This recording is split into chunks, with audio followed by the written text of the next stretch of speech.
Assalamu alaikum. Good morning, everyone. Wa alaikum salam. We're just gonna wait for Miss Amal had came in. She came in early and then she dropped off. And who else are we missing? Dr. Sajad. Let's give him one more minute and then we'll go ahead and start.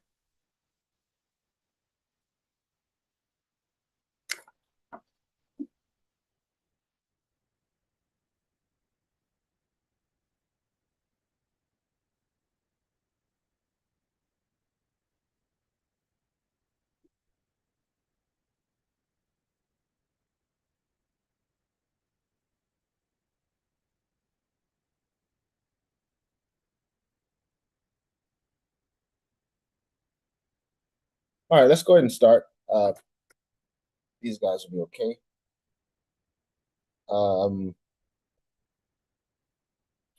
Just want to note that we have Mr. Ahab. Mr. Ahab's on a call. I invited him on our last day. It would have been interesting to have. Walaikum salam.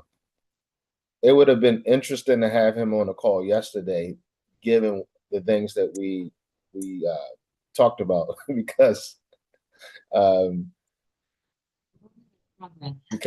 Mr. Ahab is a coordinator, he wrote many of the courses, so it would have been interesting to have him on the call to hear his perspective as someone who actually wrote courses and to hear some of our some of the things we were talking about. So it's going to be interesting to have him on the call today to hear his perspective.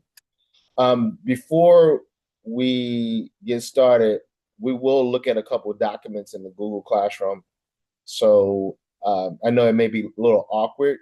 So what I'm going to do is once we get to that point, I'm going to give you opportunity to get out of the screen, and unless you have another device, get out of the screen and look at the document if you haven't already done so.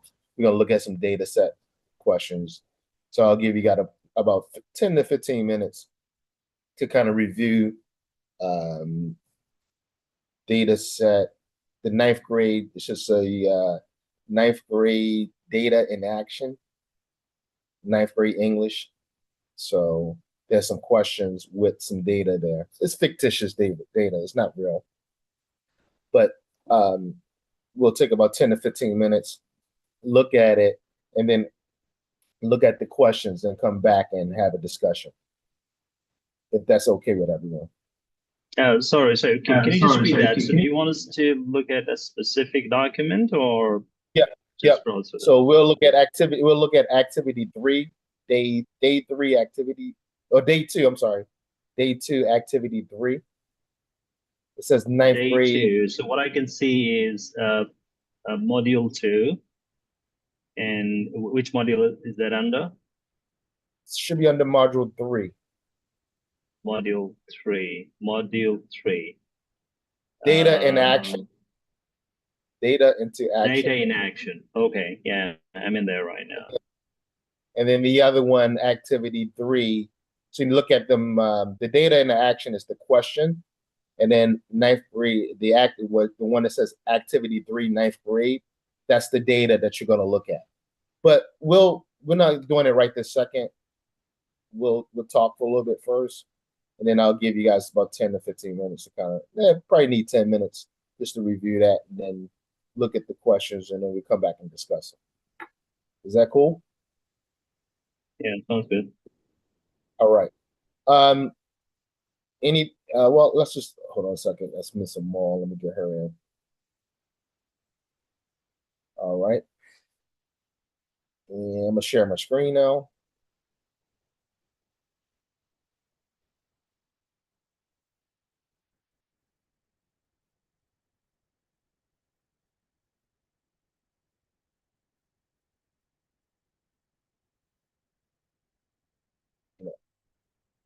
I had the hardest time. Okay. I think I'm good.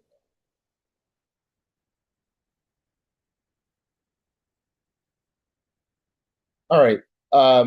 communicating results to students. We, in essence, what this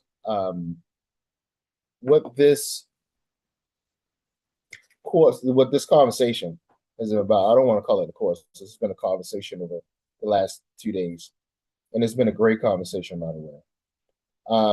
What this conversation is really about is not only assessments but assessments that really drives the instruction. And really, we were talking about formative assessments, and we had this conversation yesterday towards the end of the talk. If we don't give feedback to students, then their formative assessment has no value, or I won't say no value, as it has very little value. It doesn't do what we want it to do, right? We got to go back to that feedback loop that we talked about. We have to give, we have to let students know, number one, hear from students about the assessment, let them know how well they did on the assessment, and what can they do to improve or move to the next level, right? And that conversation has to be concise. It has to be meaningful. We can't think about it like we think about what the kindergarten teacher used to do, give us the smiley face, we feel good, and there's value to that. But we definitely, if we want assessment to be meaningful, we have to give meaningful feedback. And some of the things we need to think about is students often cannot improve based on the grade alone. In fact, the grade could possibly be demoralizing, right? We see this at our university. I don't know, Mr. Ahmed, I don't know about your university, but in our university, if a student gets a A, they are upset. If they get an A minus, they're upset, right? So we know the grade alone is not enough. That's not enough feedback. That's not feedback at all. And what does a C tell a student, right? And now for me, when I was in university, I got a C on something. I was like, yes, yes, I passed it, yes. But for our students, if they get a C, it might as well be an F. It might as well be an F. If they get a B minus, if they get a B plus, and some students, it might as well be an F. And that's a culture thing, and that's a part of the culture that we have to talk about over the last 2 days. So, number one, we got to identify the culture and understand that the grade is not feedback. The grades don't tell the students anything. Grades don't tell the student where the gap is in their learning. Grades don't tell the student that they're ready for the next lesson, right? They just don't do that. And if we have a poorly written assessment and they do get an A plus, they do get full marks, as they like to say, then it may make them overconfident about the next lecture if the assessment is written improperly, right? So their hubris inflates, right? So we gave them an assessment that's not appropriate, maybe too easy, not on grade level, is not aligned that we talked about. And then they move on to the next thing, or they move on to the next course, and we hear this a lot, right? Wow, in Dr. Ray's class, I got an A plus. Mr. Musa is horrible because he's giving me B's. Dr. Ray always gave me A's. Mr. Musa is giving me B's. Mr. Musa is horrible, right? And part of that could have been the explanation of the grades to the students. If Dr. Ray is saying, hey, look, I'm giving you A's for this reason, this is the reason why you got A's, and Dr. Musa is explaining this is the reason why you're getting B's in this class. That may provide the necessary context to understand, for the student to understand the culture. The communication question is also about time and modality. Written feedback on a return student's paper, written feedback on return paper works for some students, and we know this to be true. I have written, I normally try to write in a conversation form feedback to students using Google Classroom. As you can see, I love using Google Classroom. And I try to give what I believe to be personal feedback to students on their essays and constructed responses in a conversational and friendly tone. But I've learned over the years, regardless of how in-depth and how friendly that response is, that's not what some students need or want, right? It doesn't meet their wants, needs, and expectations. And it's not good enough for me to say, well, I gave you feedback in the Google Classroom. Go check the feedback in the Google, but it's in-depth feedback. It's convenient, and I'm not going to sit up here and say I haven't ever did that, because I have in the past, right? But and shame on me, but it's chaotic, as we say, right? Life is chaotic. That learning environment is chaotic. And there have been times where I have said, listen, young man, I gave you in-depth feedback. Please read the feedback. And then they look at me like, right? And then I'm looking at them at like, because I'm not feeling the best. I didn't have my coffee that morning, right? I didn't have my apple snack that morning or whatever, my oatmeal that morning. So I'm feeling a little off kilter, right? And what that student really wants is office time with me, right? What that student really wants me to do is sit down with him and explain aspects of his paper where he can grow. So written feedback, the timing or the modality has to also be considered. Some students prefer whole class feedbacks, right? Some students will run away from a whole class feedback, right? This again, and I hate to sound like a broken record, is where we have to go back and rely on, or use, not rely, but use the learner profile as a tool to figure out not only what types of assessment works, but how we give feedback regarding those assessments. Because out of my 26 years in teaching and learning, I will tell you that feedback is more critical than we give it. We don't talk about feedback a lot. And when you attend professional developments, we really don't talk about feedback a lot. We talk about rubrics, right? But we don't talk about feedback. Or when we talk about feedback, we talk about it in this very kind of objective way. You have to give feedback, you have to have office hours, whatever the case may be. But we don't go into the psychology of feedback and how that feedback affects future learning, and how it's a part of scaffolding, how it's a part of Krashen's I+1, how it's a part of Vygotsky's ZPD.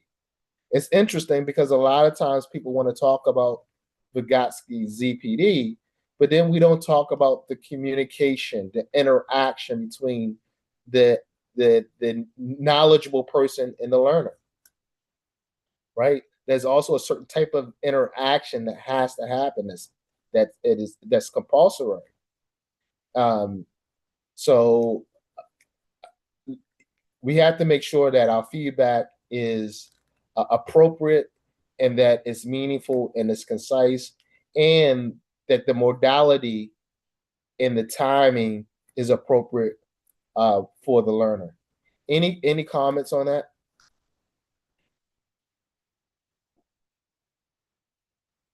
I'm sorry if I sound Yeah, like I I'm think it would. right.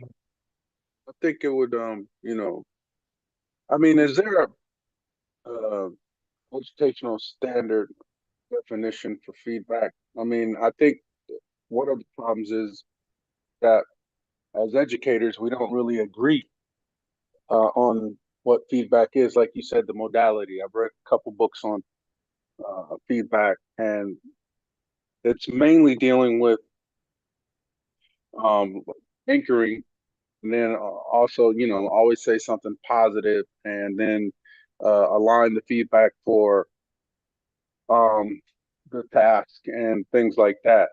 But so, that thought came into my mind.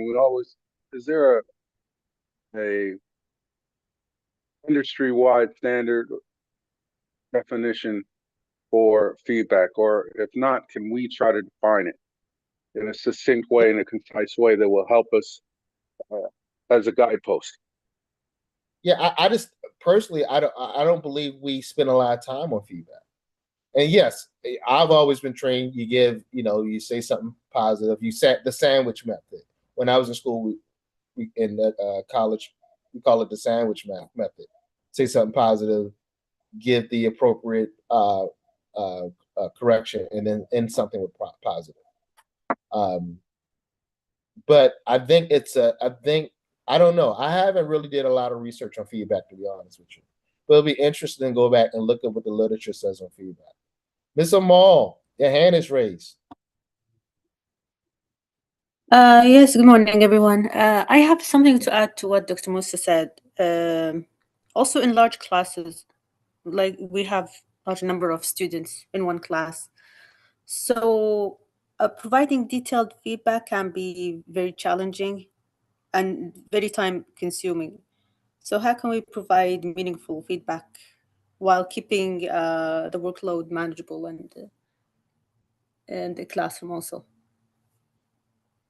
I could tell you from my personal experience is making sure that you're organized, right? Uh, Organization is key. That's why I like to use Google Classroom. If you have a system, you create a system of feedback, um, that helps with the process. Knowing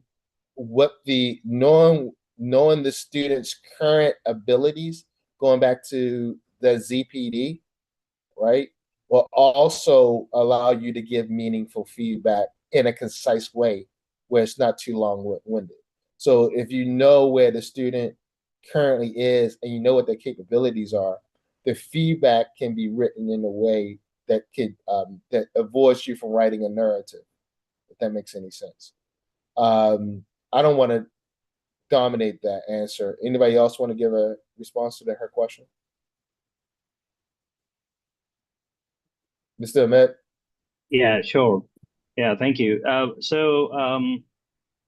of the problems for us to define teaching itself is that it is as if uh, emptying the teacher's brain on the student's brain. And probably that's not what teaching is. Um, so when you talk about the ZPD, the zone of proximal development and all that, it actually, comes from the perspective that learning is the job of the student. It's not the teacher's job to do the learning. And when when engaging with that activity, the student constantly needs validation, confirmation, and to some extent warnings to avoid going off track. And this is what we call feedback. And when that is not embedded into teaching, when there's a binary approach to understand feedback and teaching separately, what happens is practically no teaching is happening. So feedback is not something that happens apart from teaching. Feedback is teaching. Now, maybe when I say this, I might sound a little too idealistic, but in many of those teaching courses that I have been through, including the CELTA course and the Delta course, so when you're not doing the feedback thing, that means you didn't teach, because teaching is basically, and we are basically talking about one thing, that following the pacing is probably teaching. Yeah, I mean, we are meeting some administrative needs by following the pacing, but turning pacing into teaching is equally important at least at the theoretical level. But because when we say teaching, it's not without feedback, right? And then there's this thing, the concept of let's talk on feedback. I don't believe so. I mean, there's a lot written on it. The ZPD itself is a proof that there are theoretical backgrounds to it. So what is needed is to make it meaningful, to make it mandatory, and without feedback, definitely there's no learning happening. Because then again, as I said in the beginning, that learning is the job of the student. The student has to learn, make mistakes, get some sort of feedback on what they're doing, and that's how things go forward. So my take on it. It's interesting. It's interesting you say that. I agree. Feedback is a large part of what we do in the teaching and learning interaction. But it's interesting that you don't hear a lot of professional development or topics on the topic of feedback alone. When I say feedback, I'm talking about especially regarding assessment, how to give proper feedback. So I want to go back to Ms. Amal's question. Her question was, how do you effectively give feedback when you have 25, 30 students in your class? It becomes time consuming. And I would agree. My response would be, it has to be done. I think you would believe, and you would say that, Mr. Ahmed. It has to be done. It's one of those things we have to do. And it is critical to that teaching and learning and that developmental process. How you do it, I think is a instructional choice, Ms. Amal. And my position is that you have to figure out a process that you're comfortable with and that it will streamline. And I don't think so.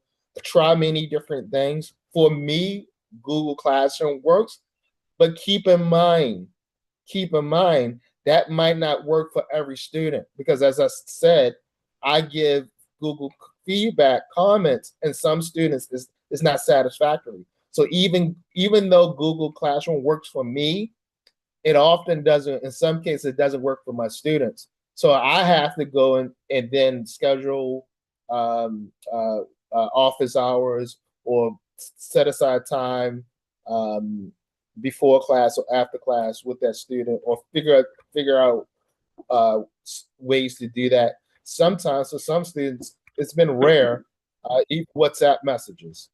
Dr. Sajjad, you want to say something? Yeah, thank you, Ray. I don't know if you guys can hear me. I'm not sure about the internet connection. No, you sound better today than you did yesterday. Yeah. So regarding the question that Amal has posed, I guess there are different ways. So we're talking here about feedback regarding assessment. So normally, Yes. the first line that I would say, the first line, because there are many layers. So the first line is that you give general feedback in the class regarding the item that most of the student got wrong.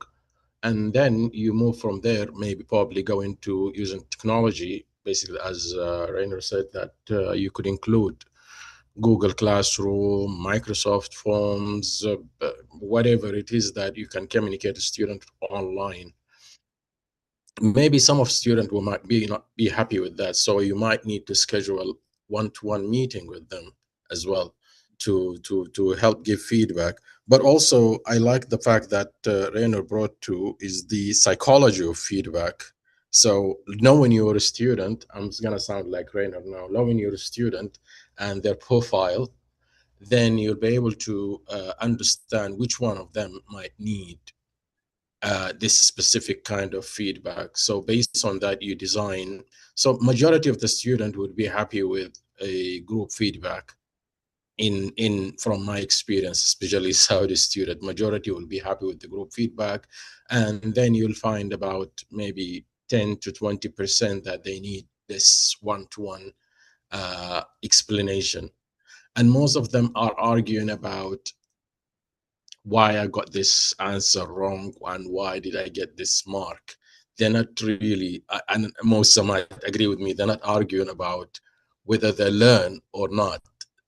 The problem is the mark itself and how it's going to affect their overall grade. So it's just about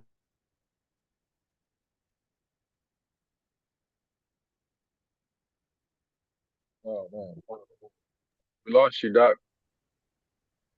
first, unless otherwise the student insists on face-to-face. If you know that face-to-face is better for them, then you go for that. But that's my comment. Thank you. So the short of it is, Mr. Maul, you have to do what works for you and the students. And unfortunately, this is an argument against large class sizes, right? You know, when you got 60 and 70 to do, yeah, it's going to become tedious. Mr. Ahmed? Yeah, thank you again. So the point is, when the decision is to be made, feedback or not feedback, definitely there must be feedback, right? And then the question of pacing is an altogether different thing. I mean, probably this can be managed administratively in an informed way. If it is too loaded, it can be managed.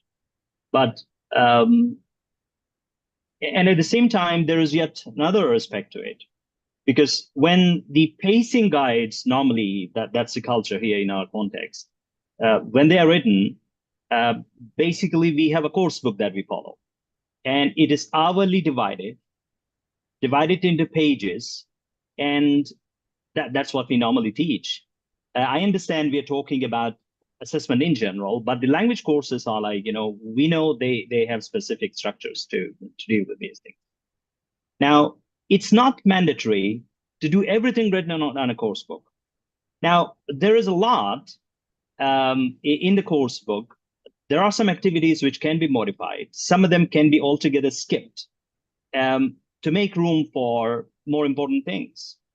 Because in my understanding, if we just are, approaching the whole thing with an angle of, using the course book as a resource, and then it's a resource that you're going to use in your own way, probably you can make room for some feedback in your lesson.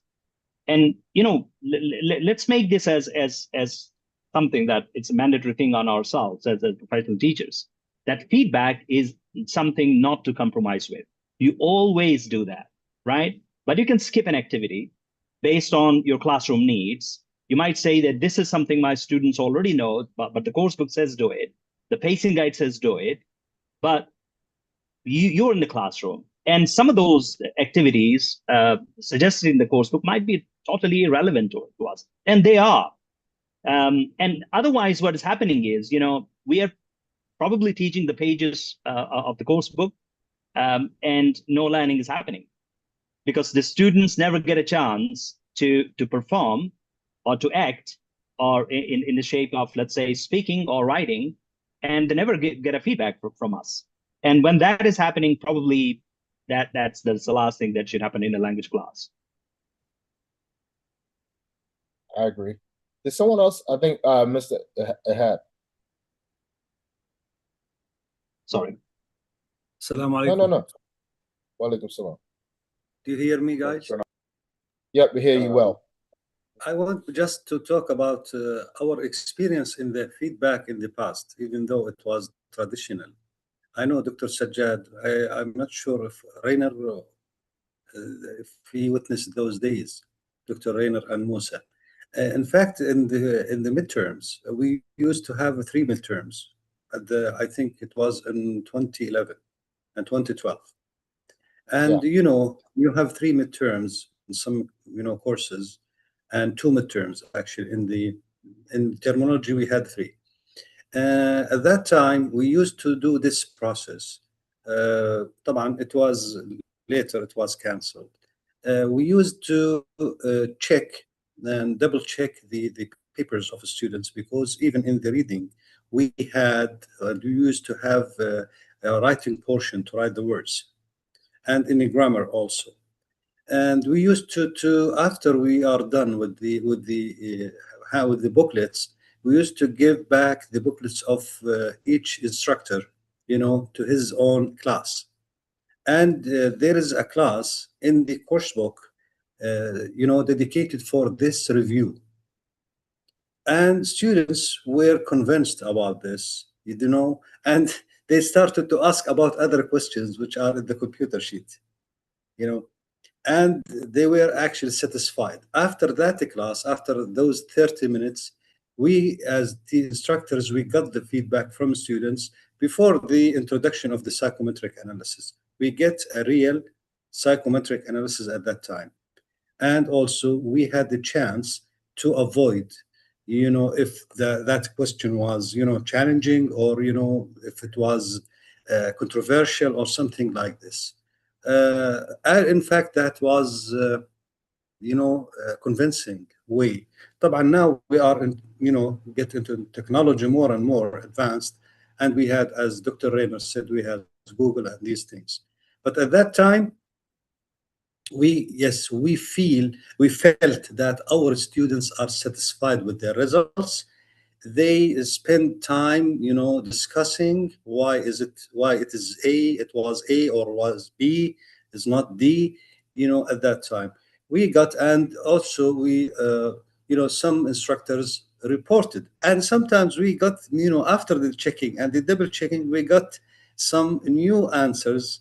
At that time, the students are to provide us with synonyms, and some students were excellent, and they are, to the level of native speakers, and they provided us with words, new vocabulary, and we agreed upon them and we changed before sending the booklets to the assessment unit.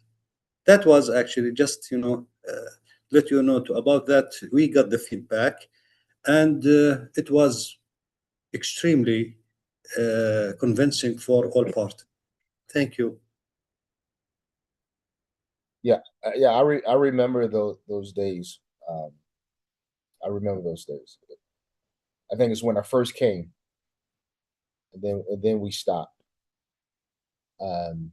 Mr. Maul, did that was we gave you some some collegiate responses. Did that answer your question? Yeah, that was good answers, but the problem students sometimes, I don't know, I try to give them feedback, especially on their writing essays. So some of them, or most of students, in their head, they're thinking about, because we're an institute, right? So students from different faculties come to just improve their English language here and just get grades to complete their studies. So most of them, they don't care much about feedback. They just want to have grades, and that's it. And then we move on. And also in the institute, we were using a platform, if you're familiar with it. It's called QQ. Have you heard it before? I'm not familiar with QQ. No. You know, So it's a platform for students to do their exams or assessments. Us as instructors, we don't get the chance to see the questions or have any idea about the questions, how they look like. Oh, okay. So, I see what you're saying. yeah, so during the whole year, we're just teaching them depending on the aims or goals they want us to achieve. And then the students take their assessments on that platform. So sometimes they Can I get some ask you a confusing question? questions. Yeah. Can I Come ask again? you a question? Yes. And so during the course, they use the QQ.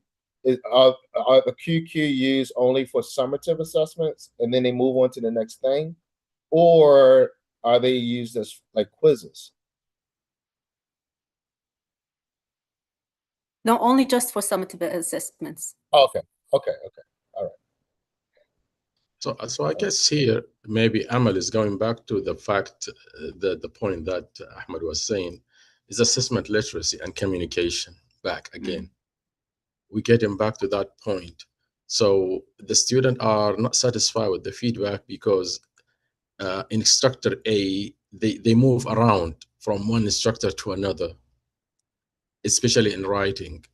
And everybody has their own way of giving the feedback and understanding of that particular structure of the writing.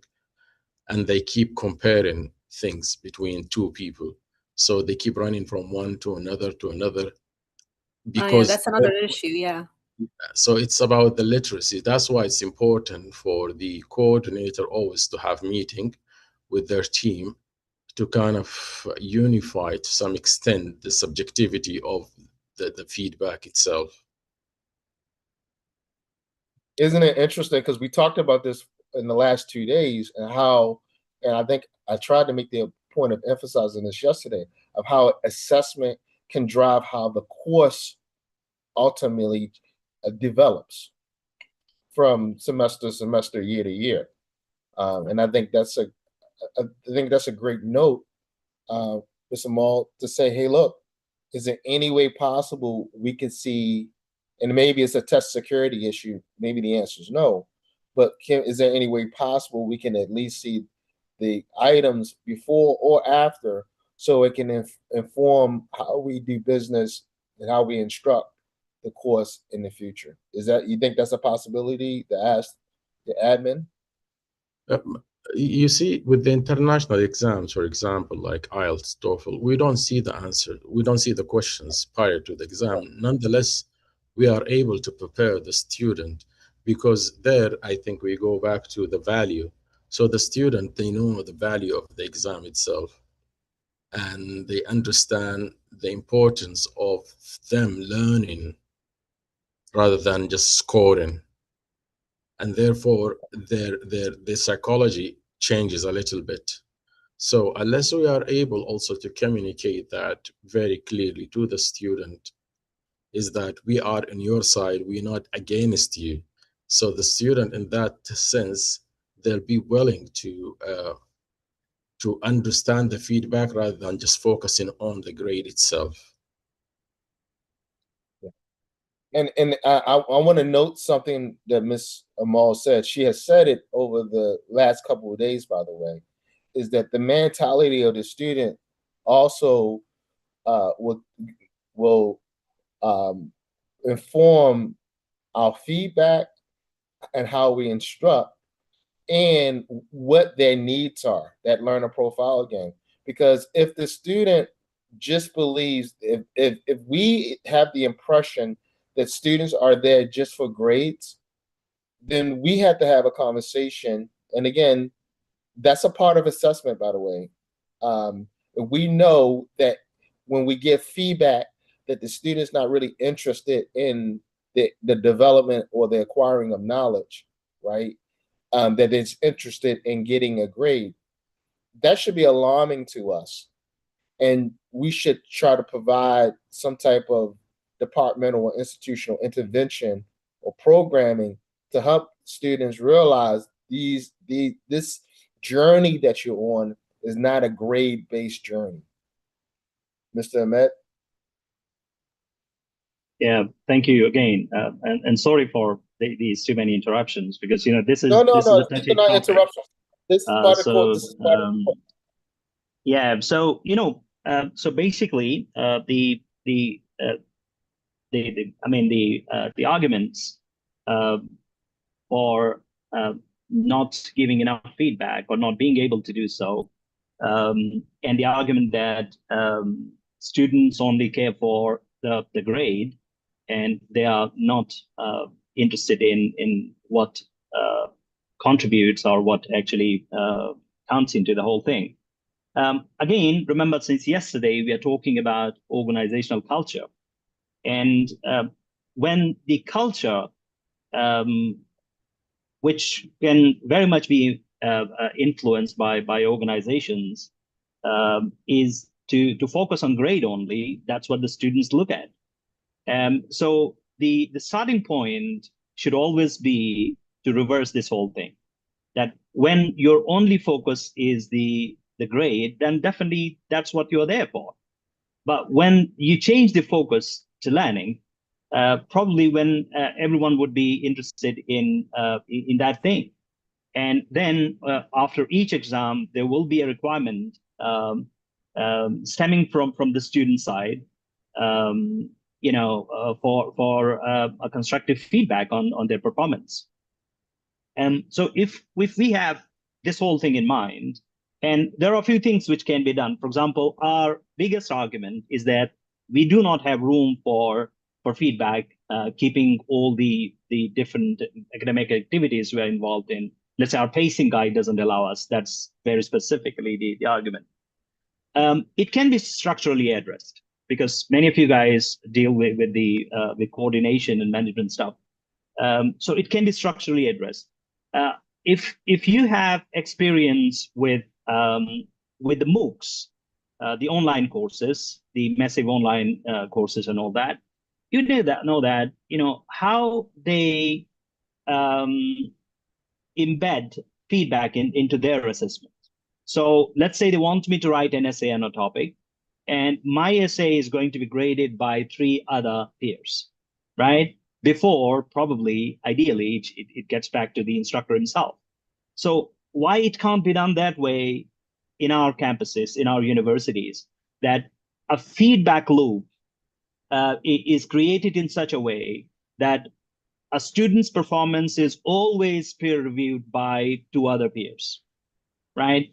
And then that is going to be confirmed by the instructor, right? So if you go through these 3 steps, it not only reduces the workload on the teachers, and it involves the other students in the process of learning.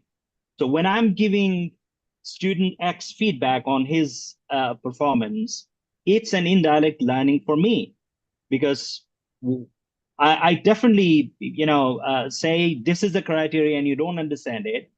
And this will actually, initiate kind of a dialogue for learning among students. So there will be, you would see that in the corridors, there will be a lot of debates happening between students about their arguments. So it can develop a culture of learning, and the organizations can redirect the whole thing in favor of feedback and learning, and taking it away from the focus on grades.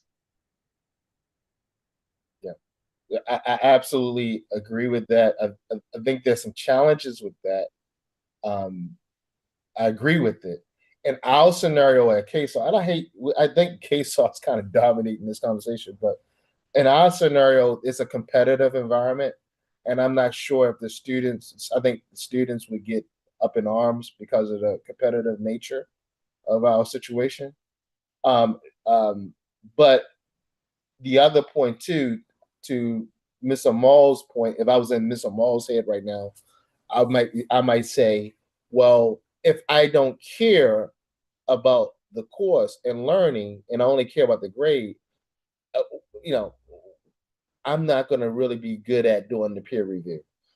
I think when we talk about MOOCs, right, we're talking about people who are already self-determined self-regulated, right, self-efficient. And so in a MOOC environment, peer feedback is works because you're talking about a group of people who already are self-determined. Could it work in the context that we're talking about, the Saudi first, second year students? It could definitely, and I agree with you, Mr. Ahmed. Once you change the focus to learning, I think from our specific context at KSOL is that we would have to remove the competition element because it might create some administrative problems. But theoretically, I absolutely 100% agree with you. From a practical standpoint, I think it will be some challenges based on how your program is set up. But you're right. That's a great way to shift the focus from grades to learning. I agree with you 100%. Anyone else want to? But also, if you allow me, also it's sometimes it's course specific as well. Because I remember when I was teaching Arabic to non-native Arabic speaker, we didn't have this kind of challenge in terms of student focusing on the grade itself. And also ourselves when we were abroad and trying to learn English and improve it when we studying abroad, it wasn't an issue of a score, but it was more about learning. So I think it's the cultural thing that within learning English, particularly in Saudi, that create and also the kind of course and the expected outcome and how the course is going to influence my college allocation, my grade. All these things work together to influence how a student would respond to a feedback. I agree, and I would argue, to your point, I would argue that those people who are learning a second language or traveling abroad, they're probably self-determined, self-efficient. Their motivation is probably more intrinsic or integrative, right, in nature. So that they're going to necessarily, they can see beyond the grade aspect of it. Wow, that was really good conversation, guys. I wasn't about feedback. Real quick, I know we got one K-12 person on the call right now. We don't give a lot of feedback to families. Maybe Dr. Sajjad does as dean, of student affairs, from a student affairs perspective. But from a K-12 standpoint, feedback to families is also extremely important, right? Early childhood, in elementary, intermediate, not so much in high school, because high school parents tend to let off a bit and not as involved, but definitely early childhood, elementary, somewhat in middle school. That feedback is critical. So feedback to the student looks a certain way, and feedback to parents look a certain way. The only thing I'm going to say here, unless someone has any questions, is that what I've learned in my K-12 experience is don't use academic jargon with parents. Just speak in plain English. Don't use academic buzzwords. Speak in plain English, and speak in ways that is the learner specific. And I'm talking about from my personal experience. Don't measure the student in relation to the class, how the student does in relation to the class.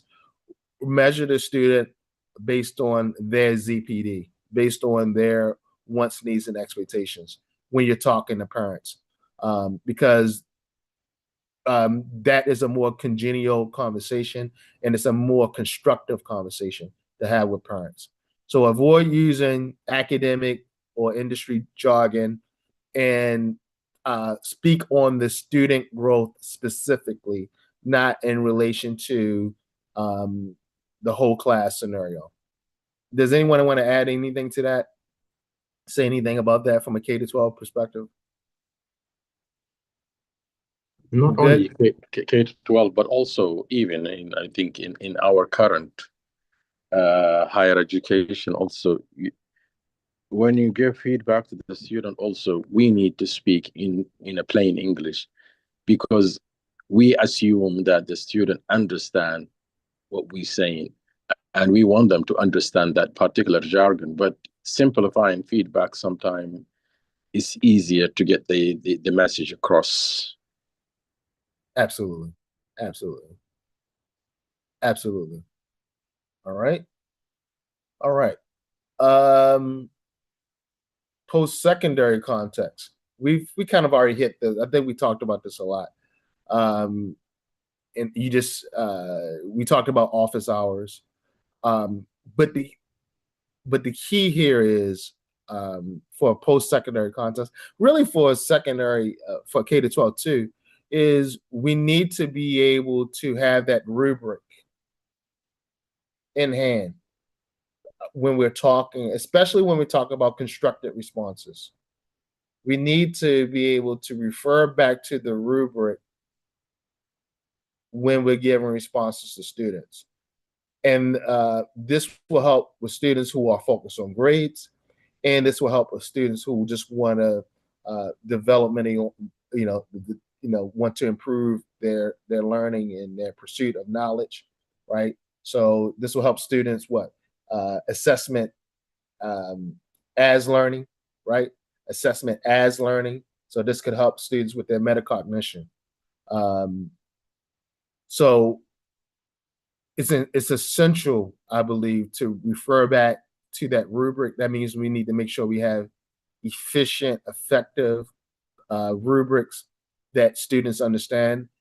We talked about this yesterday, or I think the day before. Make sure the student, we present the rubric, explain the rubric to learners so they know how to properly use the rubric.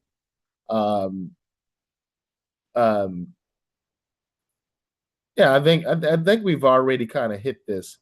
The other important thing is that sometimes we may miss in a post-secondary is to utilize that feedback loop, right? We have to utilize that feedback loop. If we don't utilize that feedback loop, we're missing out on opportunities to help learners develop, and missing out on opportunities to help learners move from focusing on grades to focusing on their learning and their individual growth. Because as we said yesterday, some of these learners may not end up in medical school or engineering school or whatever program that they're in, or that they think, or pathway they think they're going. They may end up doing something totally different. So we want, ideally, we want to make sure that whatever transaction they're experiencing with us, they can transfer that that knowledge, that information, and make it applicable to solve problems outside the context of medicine or outside the context of engineering. I think the other point on this slide too is aggregating the data, making sure that we take that data and we make sure it works for improvement, continuously improving. It is one thing to have data. It's another thing to use that data as information, to turn that data into information. We talked about that on day one. Any conversations about that? I think we spoke in depth about communicating on post-secondary context. All right, what I want to do now is I want us to pause for a bit. It's 10:56. We're going to go to activity. What is this? Activity 3. As I mentioned when we first started, look at module 3, data into action worksheet. This is in your Google Classroom. And then look at activity 3, 9th grade ninth grade assessment data. It's fictitious data. So you're going to review that data. Let me show you on my screen.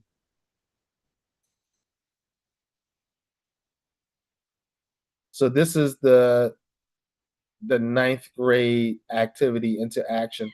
Take a couple minutes, look at it for yourself by yourself. We can either do two things. We can do it individually, and then we come back after 10 minutes, or we can break into break-in rooms and sign two by two. So what do you prefer?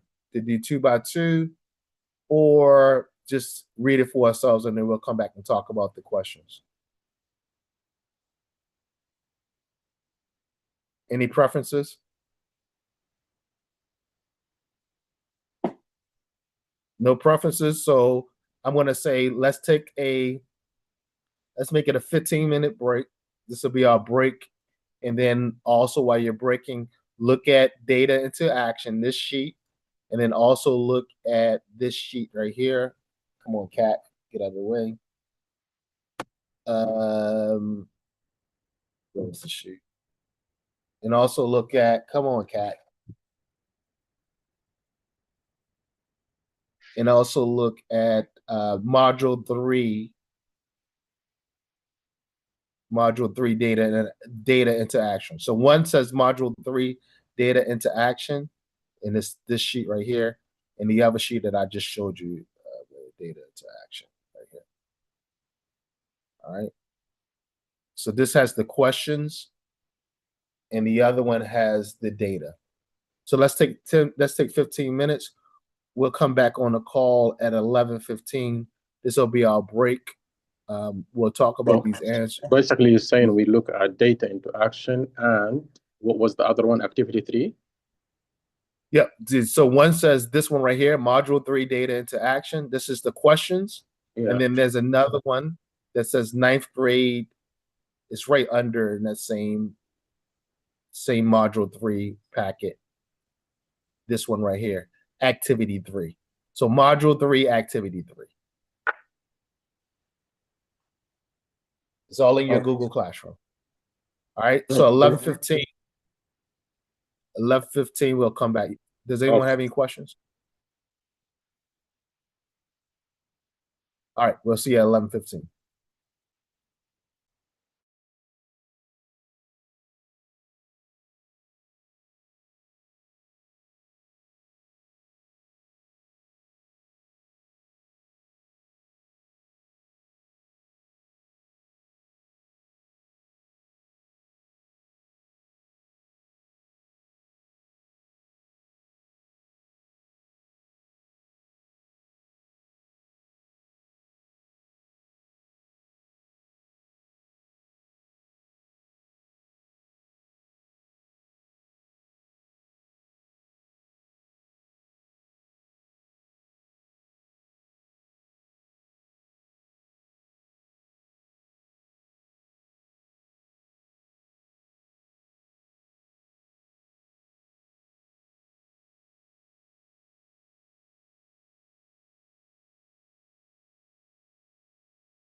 All right. Are we back? Do we need more time? Yeah, we're back. All right. Do we need more time? You good? Does anyone need more time to review the sheets? Did you get the answer to my question? I just saw it in the chat. Oh yeah, I just noticed it. Yeah. Ah, okay, fine. I had We talk, a different thing in mind. yeah, we talk about that a lot in America. I don't know. I know in the Black community, we talk. It's a big issue. There's a Oh, lot of okay. Yeah, that would definitely first, makes sense. poor communities. You have a lot of first generation students. I was a first generation student. Okay. All right. Let's tackle. Let's dive into it.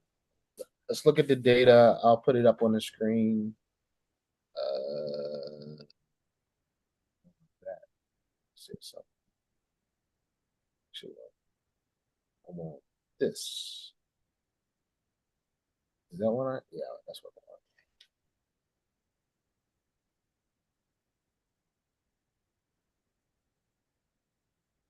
want. No, no, that's not what I wanted. Come on. Come on, come on, come on, come on. This is what I want. Give me that.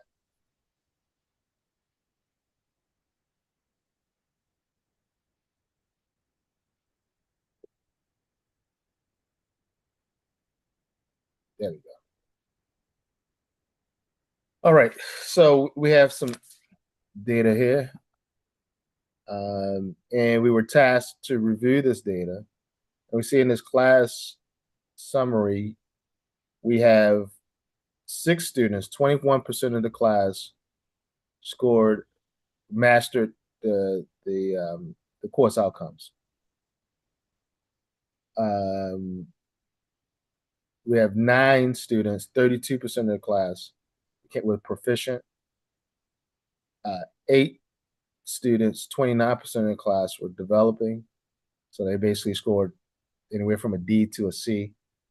And then we have 5 students who failed the class, who were beginning.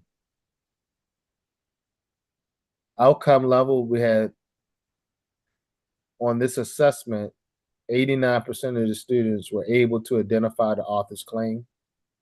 82% of the students were able to identify evidence that were used to support that claim.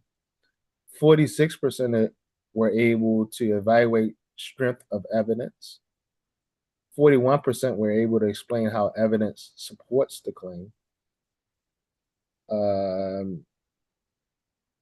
29% were able to analyze author's reasoning for logical fallacies. And then when it came to the item analysis, question 1 identified the 91% were able to correctly identify the main claim. Right, can you 39% show that on the screen? Sorry, can you just, because I was probably looking at a different document. So mine was the first year college writing. Yeah, it's not very different, but this is for the, yeah, secondary school students, I guess. Okay. So selected, that was the outcome, selected item analysis. 91% were able to identify the main claim. 39% were able to evaluate evidence strength. This was question 1. Question 1 identified the main claim or addressed the main claim. Item 4 addressed were able to evaluate, 39% got the evaluation of the strength of the evidence correct. 31% question 7 identify logical fallacy. 31% got that correct. 44% got question 9 correct, which dealt with the exploration of evidence connection. So the most common error was in question 4. The most common error was students selected anecdotal evidence as strong evidence. Question 7, students confused ad hominem with straw man. And then question 9, students describe evidence without explaining the connection. Subgroup comparison, students who had an IEP, they scored an average of 61. That's 5 of them. Students who were English language learners, they scored an average of 67. That's 4 of them. And then so basically regular students, so if there's such thing as a regular student, the average score was 77. And then that was 19 of them. Okay. First of all, before we dive into the questions, anyone see anything? Anyone have any thoughts about the data?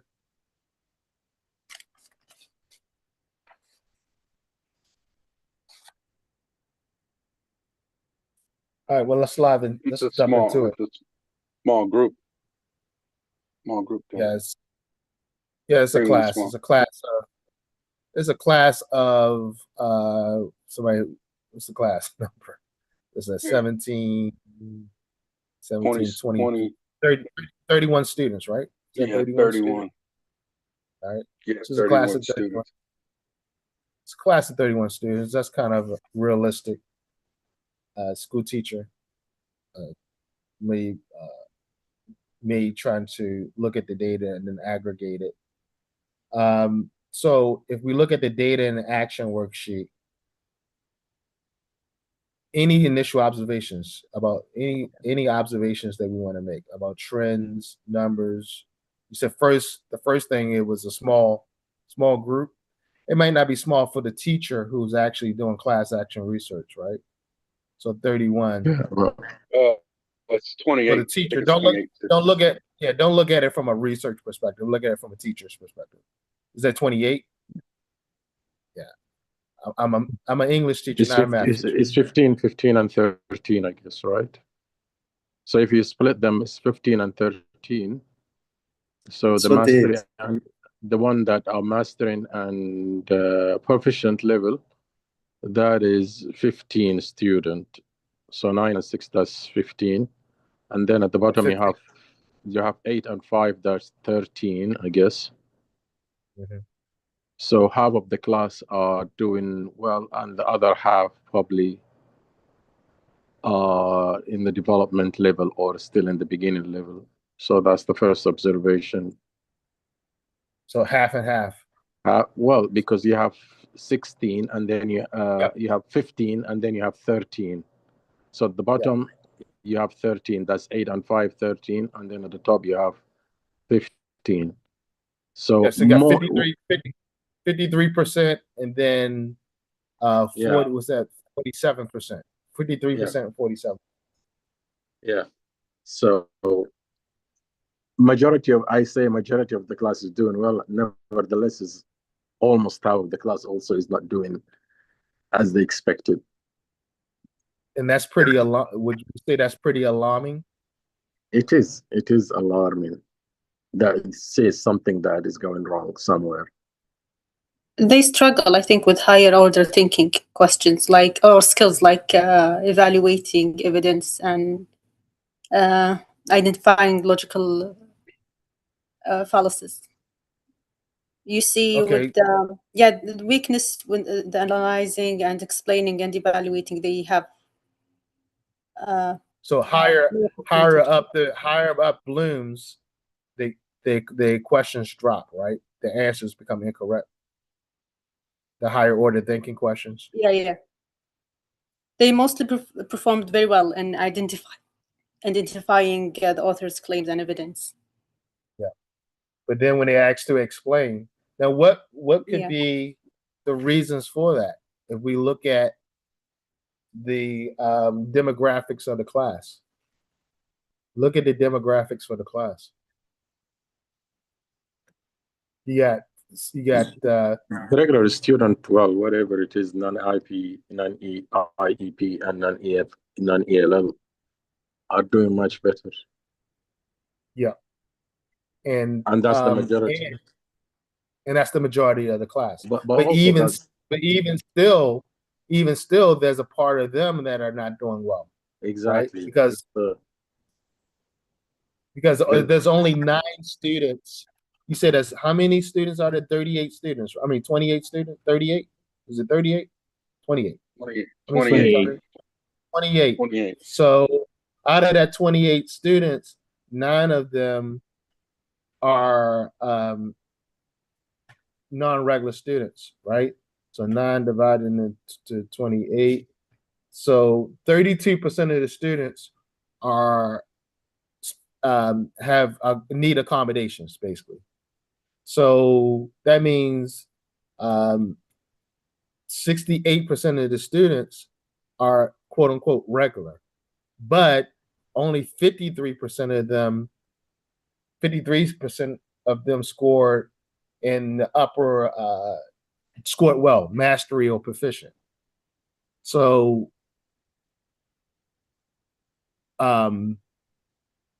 what does that say? Right? Because we can't blame all of the low scores on the students who need accommodation. Right? Because it's only not, it's only 32. Could indicate that there's a problem with the explanation or the teaching of what is it? Evidence and evidence evaluating strength. You know, we said it was higher order, so it could indicate that they are not understanding how to find the question. Yeah, how to define or find evidence, understand evidence, and evaluate evidence. So that could indicate that something's missing in the instruction. Yeah. All right. Probably there were. Go ahead. Yes, probably there were unclear instruction, or maybe they were confused from the assessment items. They got confused or something. Maybe they're confused. What's the one thing we need to have here that we don't have as far as this data to be able to analyze it and aggregate it better? Is anything we're missing?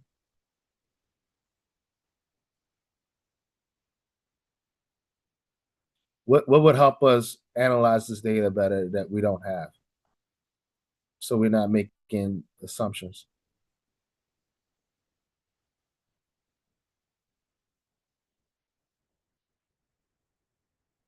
I would say we don't know we don't know the real level of these non-EIP, IEP, and non-ELL students, right? We don't know their level.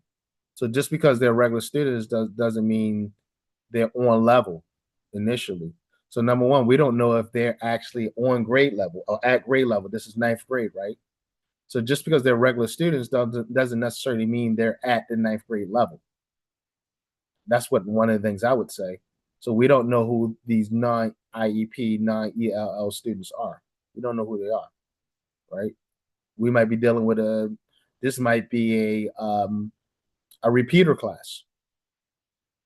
Could possibly be a repeater class, right? We don't know who these students are. That's number one.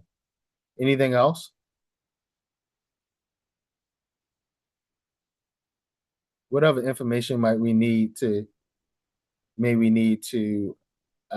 analyze this data more appropriately?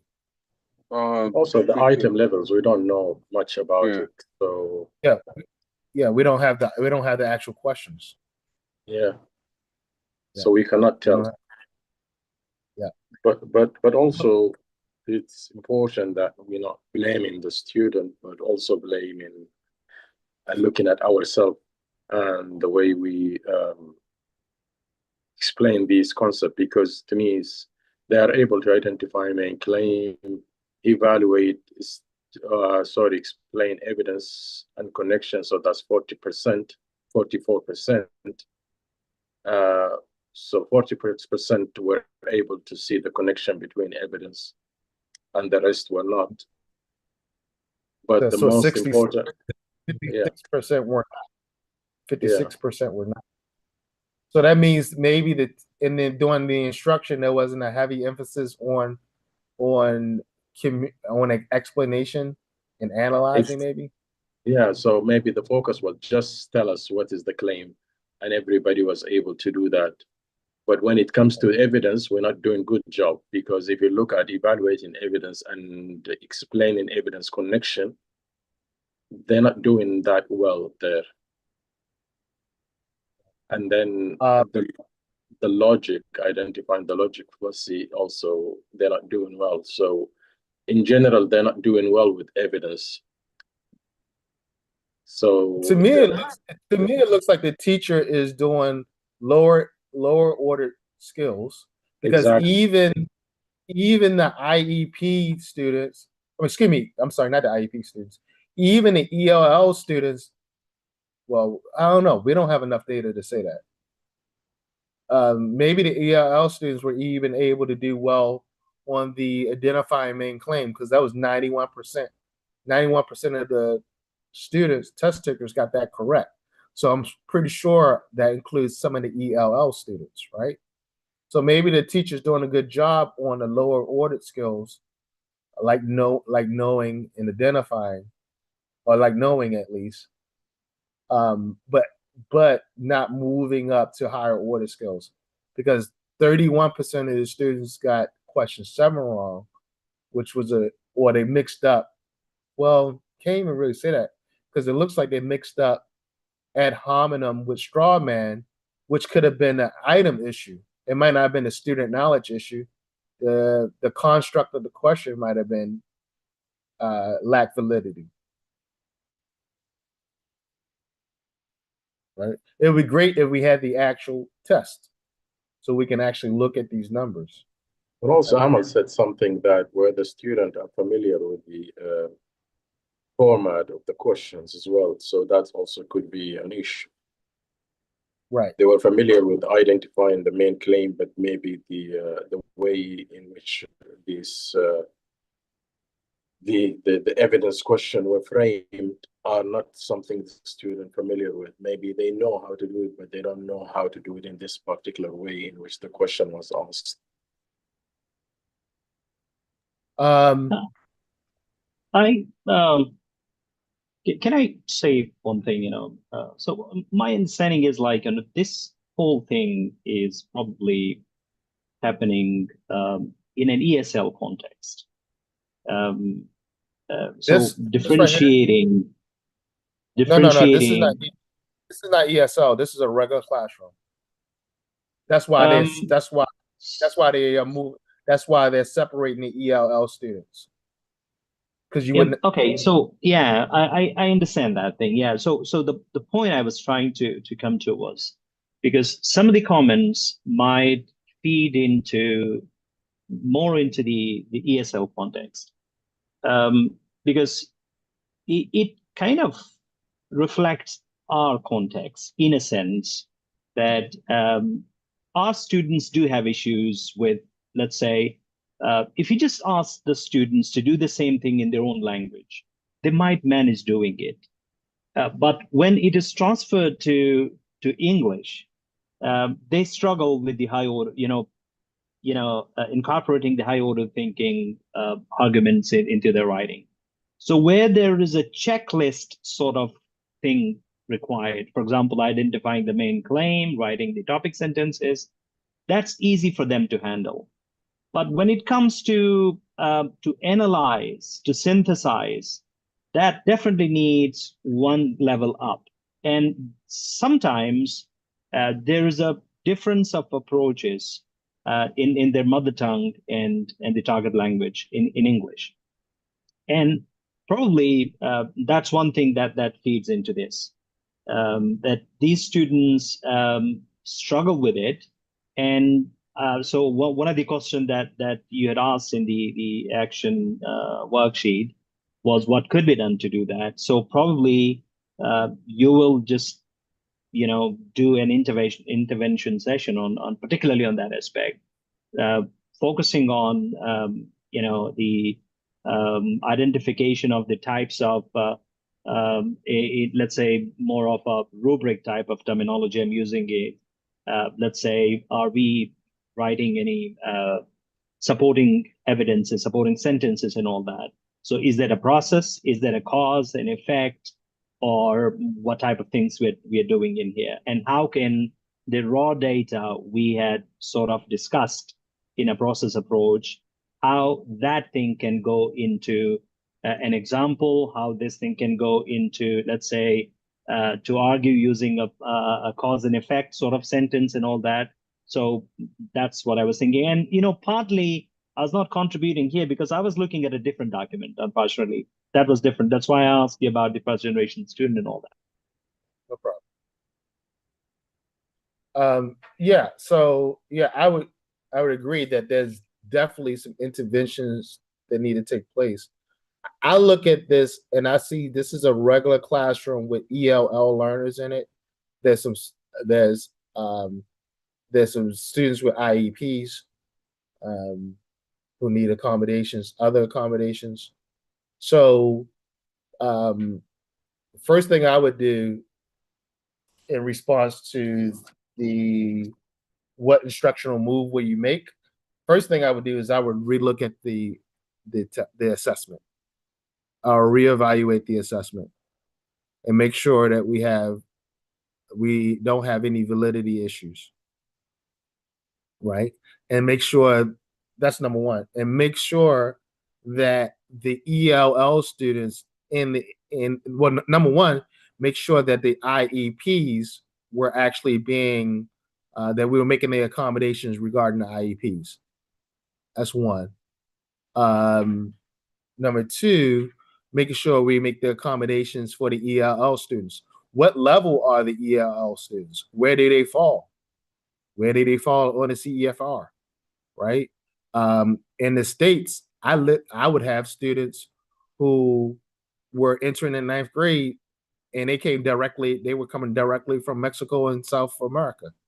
And then we're learning about whatever, we're learning about, some higher, some concept that they never heard of, and then they definitely never heard of it in English, right? So what level are these ELL students, right?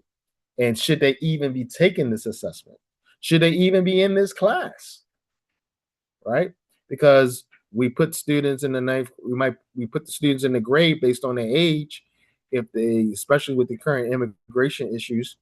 So they are 14, they have little to limited English.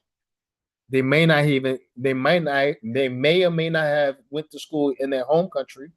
That's another thing that we face, that not only were they ELL learners or English language learners, but they were illiterate in their L1. So they lack literacy in their L1, right? Which is a real thing. So we have to address, another thing I'll do is make sure I know what the capacity and the ZPD were for my ELL learners, and then look at the instruction. See if we can go back and reflect on the level of instruction that was given. Did the teacher actually move up Bloom's pyramid, Bloom's taxonomy? Number two, the other point would be to look at that course book and make sure this assessment is aligned to the course book or the standards. Well, there won't be a course book here, I'm sorry. So this is ninth grade. So make sure it's aligned with the standards, whatever the standards are for this course. It's the obvious one, Ray, is that there must be misalignment between the standard and the exams. Because if you've got 50% of the class not doing well, so that means there must be a misalignment. Yeah. Absolutely, I agree. Any other comments regarding this data?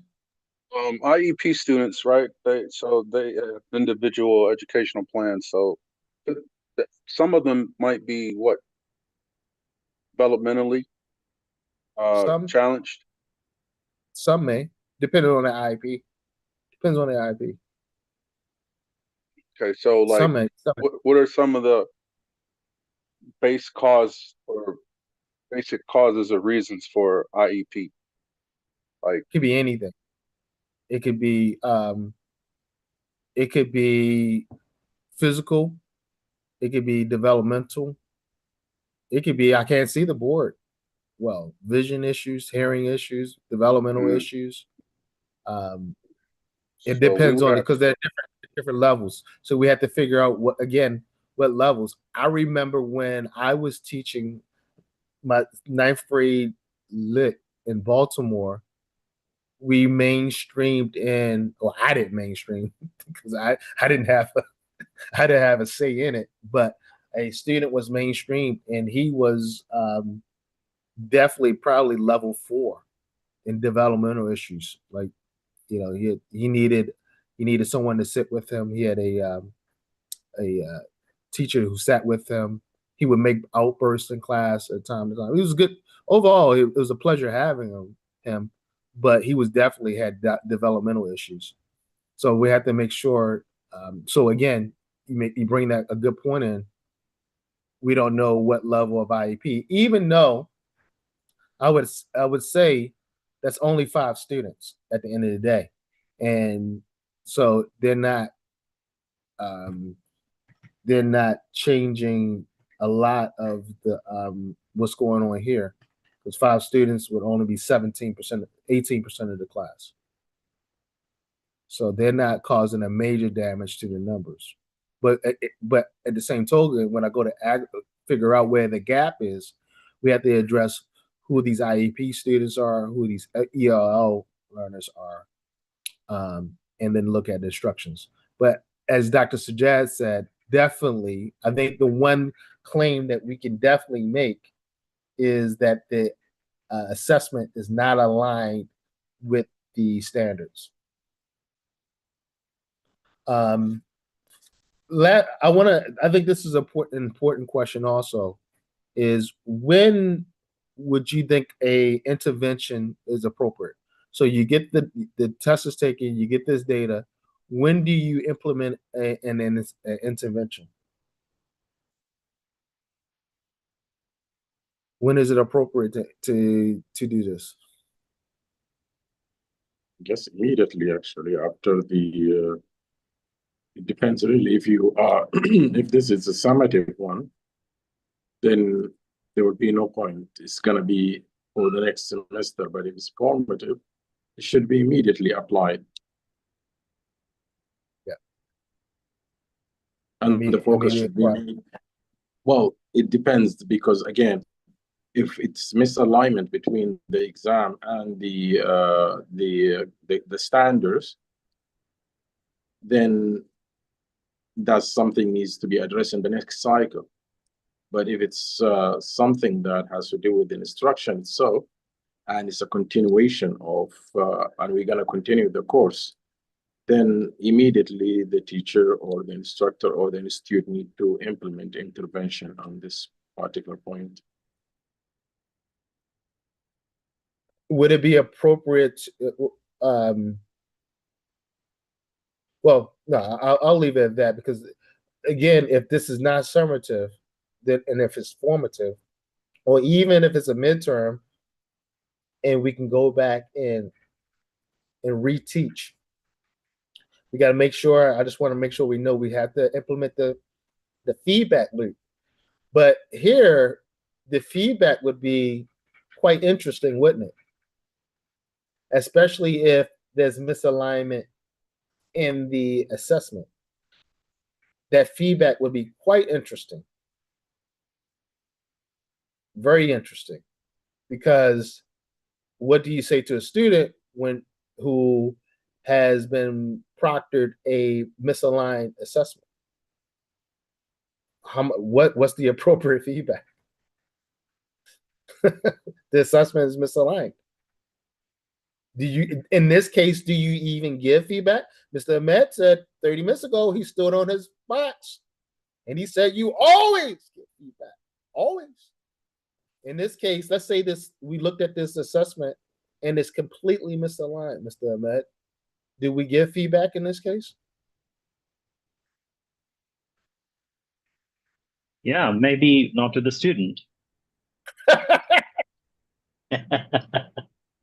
Right, yeah, the feedback is there.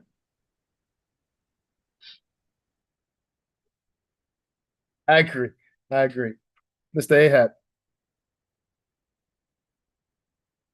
you're muted. You're muted. Sorry.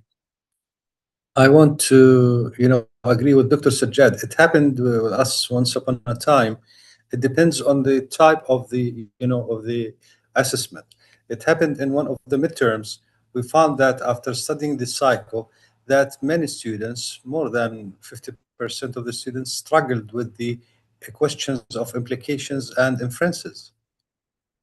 And then we decided to provide students with additional supportive materials and handouts on inferences. And at that time, I remember that we had also to minimize the questions. I think it was, 21, like this, 2021.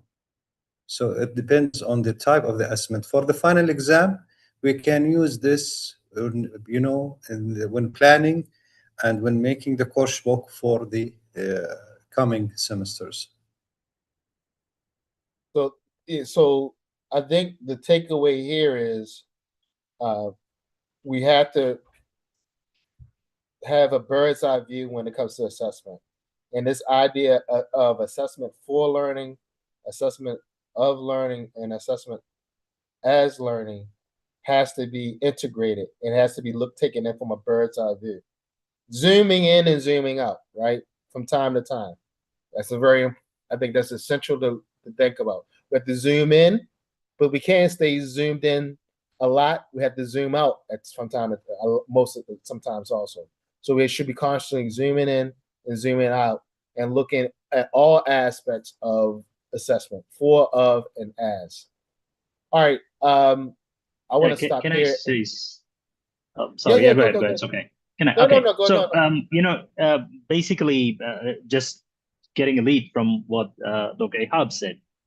So, I mean, look, basically, in all forms of these assessments, the feedback thing is reaction, right? So that's our intervention into the whole thing to turn it into learning. But at times, what happens is, in my experience, sometimes there's a lot of firefighting going on, and that firefighting actually compromises the quality of the assessment itself.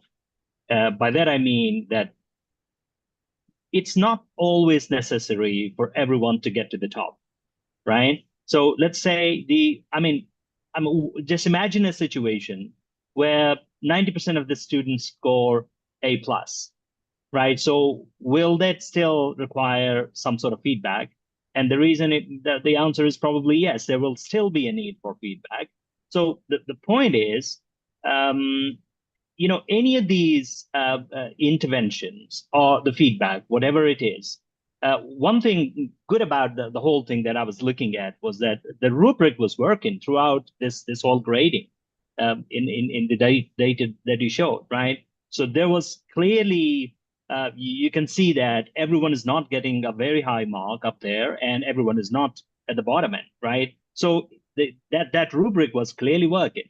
So we're not going to assign everything to the feedback. Rather, there is a huge component that is happening in between, and that's teaching itself. And probably that also needs to be brought into the loop in here. So to what extent? Probably there is that's again a part of the whole feedback that may be a reflection on from the teacher's part that what actually contributed to the whole thing. So if these 5 things worked for 3 out of 5 students, why they didn't work for the other 2? So maybe there is a soul searching required from the part of the teacher to make it different the next time. But then again, keeping the fact in mind that the rubric is there to discriminate between those students who work more and who perform better, and that's why they score higher mark. But for the rest of them, the rubric is always required, but the intention is not always to take them to the top, and that will probably never work. So now you just opened up a can of worms based on yesterday's conversation. I specifically asked the question, should assessments be designed based on student interest and pathways? Now keep this in mind, and ability in ZPD, because remember we talked about the chemistry, the humanities student who has to take chemistry, right? The reality is, if we're looking at the learner profile, right, and if the teacher's looking at the course outcomes and saying there's no way in the world that Ray Roberts, who went to a subpar high school from Baltimore, Maryland, who's now in this high-level chemistry class, right? There's no way in the world, unless he has grit and resilience, because you can never, resiliency and grit, you can't, there's no compromise for that, right? But it's highly unlikely, if I'm looking at the learner profile, looking at Ray Roberts, I'm thinking about myself in freshman chemistry at the Virginia Military Institute, right? With Dr. Swoop, who was a chemistry professor, right? If he looked at my learner profile, then you're going to say the likelihood of Ray Roberts mastering or even becoming proficient in this course is very low, right? I know that before day one, based on his learner profile. Now, for Ray Roberts, how fair is it if you know that going in the game? If you know that going into the game, why are we giving Ray Roberts the same assessment? Because you opened that can of worms just now. So what is going wrong where? What actually went wrong is probably, and you actually mentioned that in a previous comment. I mean, despite everything, good or bad happening, as per the data that you provided, what we don't know is, going back to the thing, what is the exact level of the student?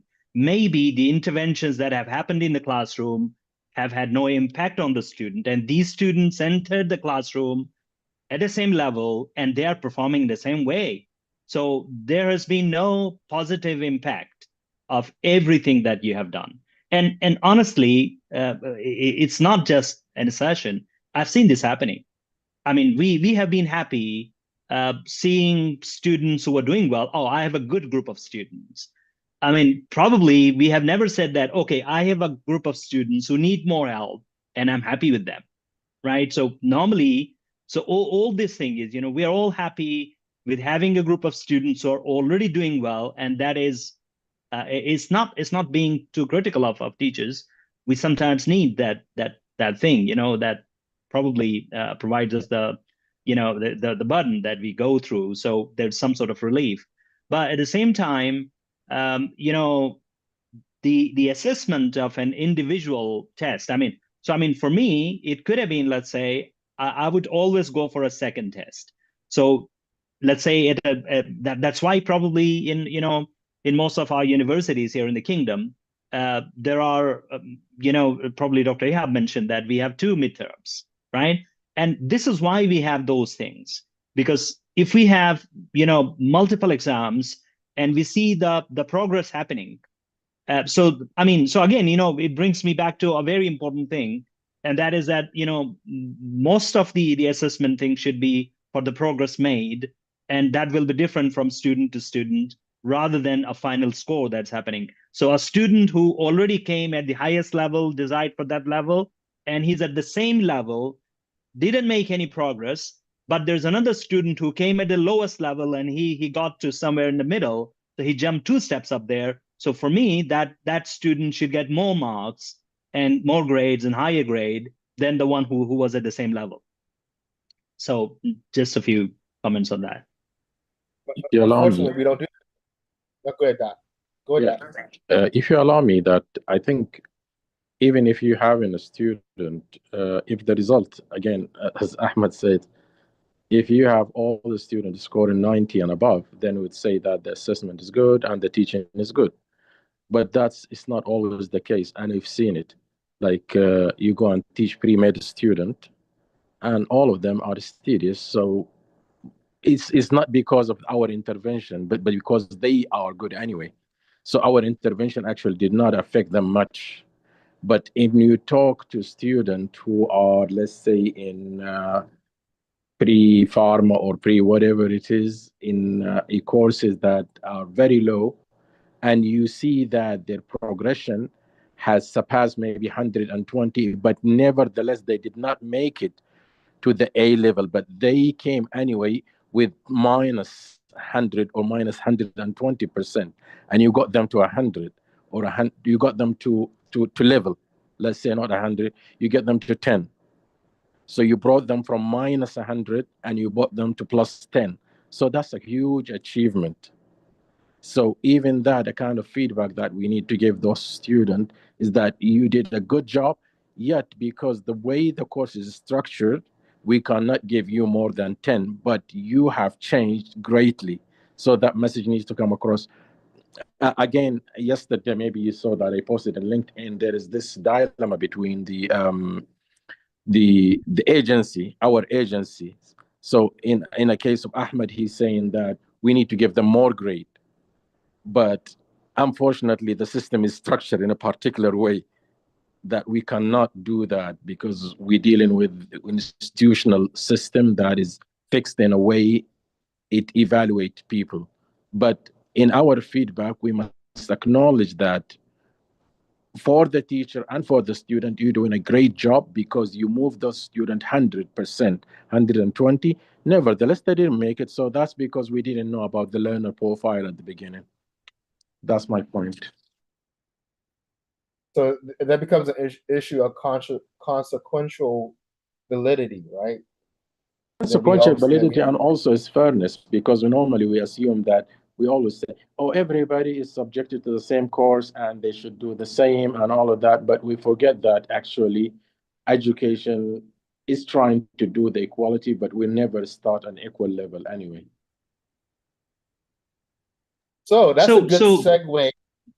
Sorry, just a short comment on what Dr. Sajjad said. Very relevant things, I mean, so it has to start somewhere, Dr. Sajjad and all the colleagues. The thing, it has to start somewhere, because it's coming back to a point where there's some sort of administrative decision making involved. I mean, so because it's not the teacher's doing. I mean, the student who comes to my class, I mean, look, sometimes you talk about differentiation, differentiated instruction and all that. And there are limitations to it, very honestly. I mean, let's say you cannot teach a B1 level student with an A1 level student in the same class. Because, yeah, although there are, theoretically, we say that we can make it relevant to both. But honestly, that's not possible. So it's coming back to one thing, and that is the placement of these students into the classrooms. So if we have, let's say, if these tests, whatever they are, if they are not helping us to place these students into the relevant classrooms, they will probably not be very helpful, be it our own local assessments or any of those placement tests that we use using international bodies and all that. So that's what I would say. Listen, I want to give you a hand clap for that comment, because thank you. That is something that we either forget to mention or too scared to say, is that sometimes we just can't do it because we are giving students sometimes that we can't help in a mixed environment. Some students, I am not a fan of mixed ability classrooms. Just not a fan of it. And I know it could work under certain situations, but there's so much interference when you deal with mixed ability classroom. And you talked about literacy, assessment literacy. If you don't have a certain amount of instructional literacy, you're not going to be able to deal with mixed ability classrooms. And even when you do have that instructional literacy, right, and experience, dealing with it is extremely complex. extremely complex, and you have to have the resources, you have to have the supports, and you cannot definitely be an island of yourself. That's a comment that we don't make a lot. Thank you for that comment, Mr.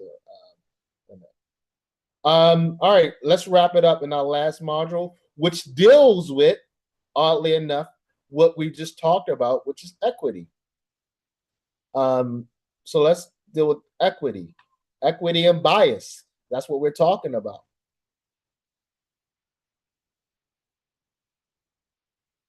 Can everyone see this? Yeah, sure. Yep. So I want to say this clearly. We have all created assessments with bias in them, whether we know it or not. It's just what we do. Assessment writing is extremely difficult. I had the pleasure of meeting the head of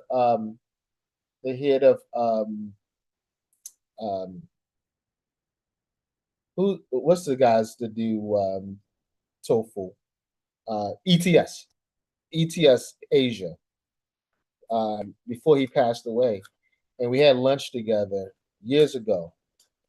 And he told me when they write it takes them 18 months to develop one assessment question for the TOEFL TOEIC. 18 months, the whole process from start to finish. And we definitely are not taking 18 months to write an assessment item. So we're going to have bias in the room. So I'm not indicting anyone who write assessment questions or have written assessment questions, but we have to understand that we're going to have bias, and we need to be able to have measures against that bias, and be thoughtful about it. Mr. Ahmed talked about that. We all just talked about it a couple of minutes ago. What do we do when we have an assessment that's misaligned? What do we do when we have assessments that that has too much bias in it, too much interference in it? We have to do something, is what I'm saying. We have to realize that there's going to be a bias. There's going to be a Ray Roberts in your classroom who didn't pay attention in 11th grade chemistry class, Miss Taylor's 11th grade chemistry class, and didn't go to the best high school in the world. And it's probably going to go into your university in your chemistry class or your English class and be stuck. What do we do with Mr. Ray Roberts? So I think that's kind of how I want to ground this conversation around bias. So what is bias? Bias is not simply that some students scored lower than others. So bias is not just about Ray Roberts is going to not do that well on the test. Bias is about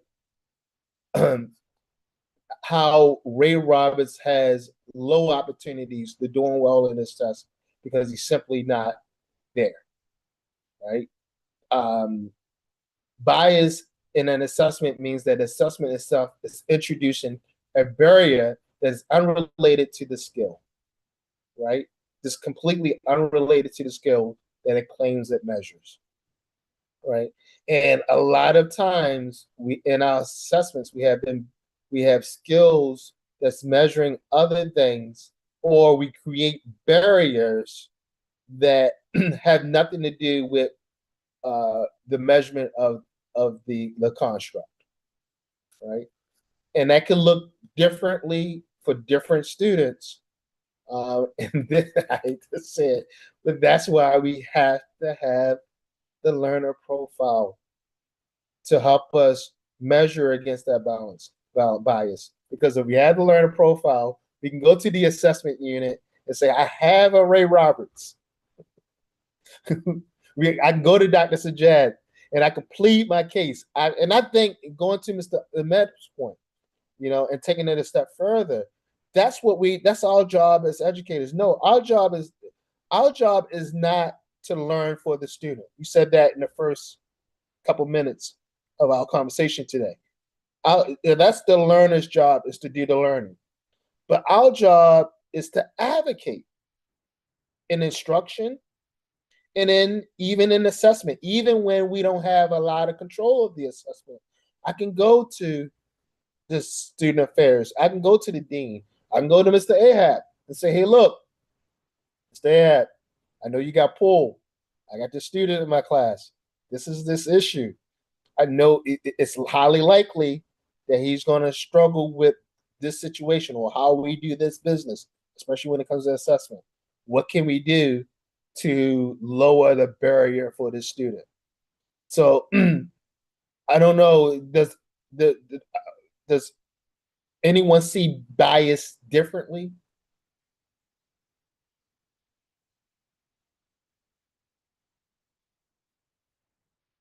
Especially as it relates to assessment bias. Do you see it differently? It's exactly as you said, but it has to be somewhat biased. I mean, not in a very negative way. It has to discriminate. I mean, if it is not doing it, probably it's not very effective, because everyone doing the assessment cannot be placed at the same level. But I mean, a few things that can be addressed. For example, you rightly mentioned there that the language, the context, but some of them are, I mean, they may not mean a lot in different contexts. For example, I mean, we have seen some course books that most of the speakers in the audio and the listening are men, right? So that's kind of an indirect bias happening in there, right? So because these course books are going to be used by female students too, and at the same time, it's biased towards let's say a specific way of speaking. So all those things definitely factor in into understanding this whole thing. So bias is not always negative, and assessment has to be somewhat biased, I guess, in a positive way. Right. I would add to that also. I would say that assessment is a selection. We're not doing everything. We select. So it just so happened that the exam writer has selected item that you just reviewed, while it wasn't the same item that most, for example, reviewed. But you cannot bring everything in the exam. You select, and that's also bias as well. We're trying to examine the learning outcomes with different examples, but we cannot bring everything in the exam. So that's also a bias, but that's the nature of the exam itself. It can't be about everything. Otherwise, you're gonna end up with 500 pages exam. And I don't want to confuse bias with rigor. Rigor is not bias. Let me be clear. That's not bias. And if a student didn't study for the exam, that's not bias either, necessarily, right? That's not necessarily bias either. I want to be clear that bias is the barriers in the assessment that doesn't measure what the construct, what the assessment claims to measure. All right. When we start to do that, that enters into bias. And sometimes we do it unintentionally. Most of the times we do it unintentionally. Sometimes we do it intentionally, right? But I want to be clear that rigor is not bias. And just because a student has low motivation, that's not bias either. If a student's not studying, that's not bias. That's just a student didn't study for the exam. If the student doesn't know how to study, that's not bias, even though the teacher probably or the instructor probably should have figured that out and helped the student in that regard, depending on how you look on education, because some people say the students should already have that ability or capacity when they enter university, and it all depends on the institution, right? And that leads to another point, and we have to make sure that we are accepting the right students when we talk about rigorous programs, that we are not, we don't let, you know, politics or social agendas of the time interfere with who we accept into rigorous programs. I mentioned, I think on day one, that the same professors who wanted to get rid of SAT are now saying bring it back because they realize the students who are not, or they're accepting students who didn't take the SAT, who are not prepared for the rigors of their classroom. So now they want to bring it back because they see that even though the SAT may have bias, right? It may have bias, as you said, Dr. Sajjad.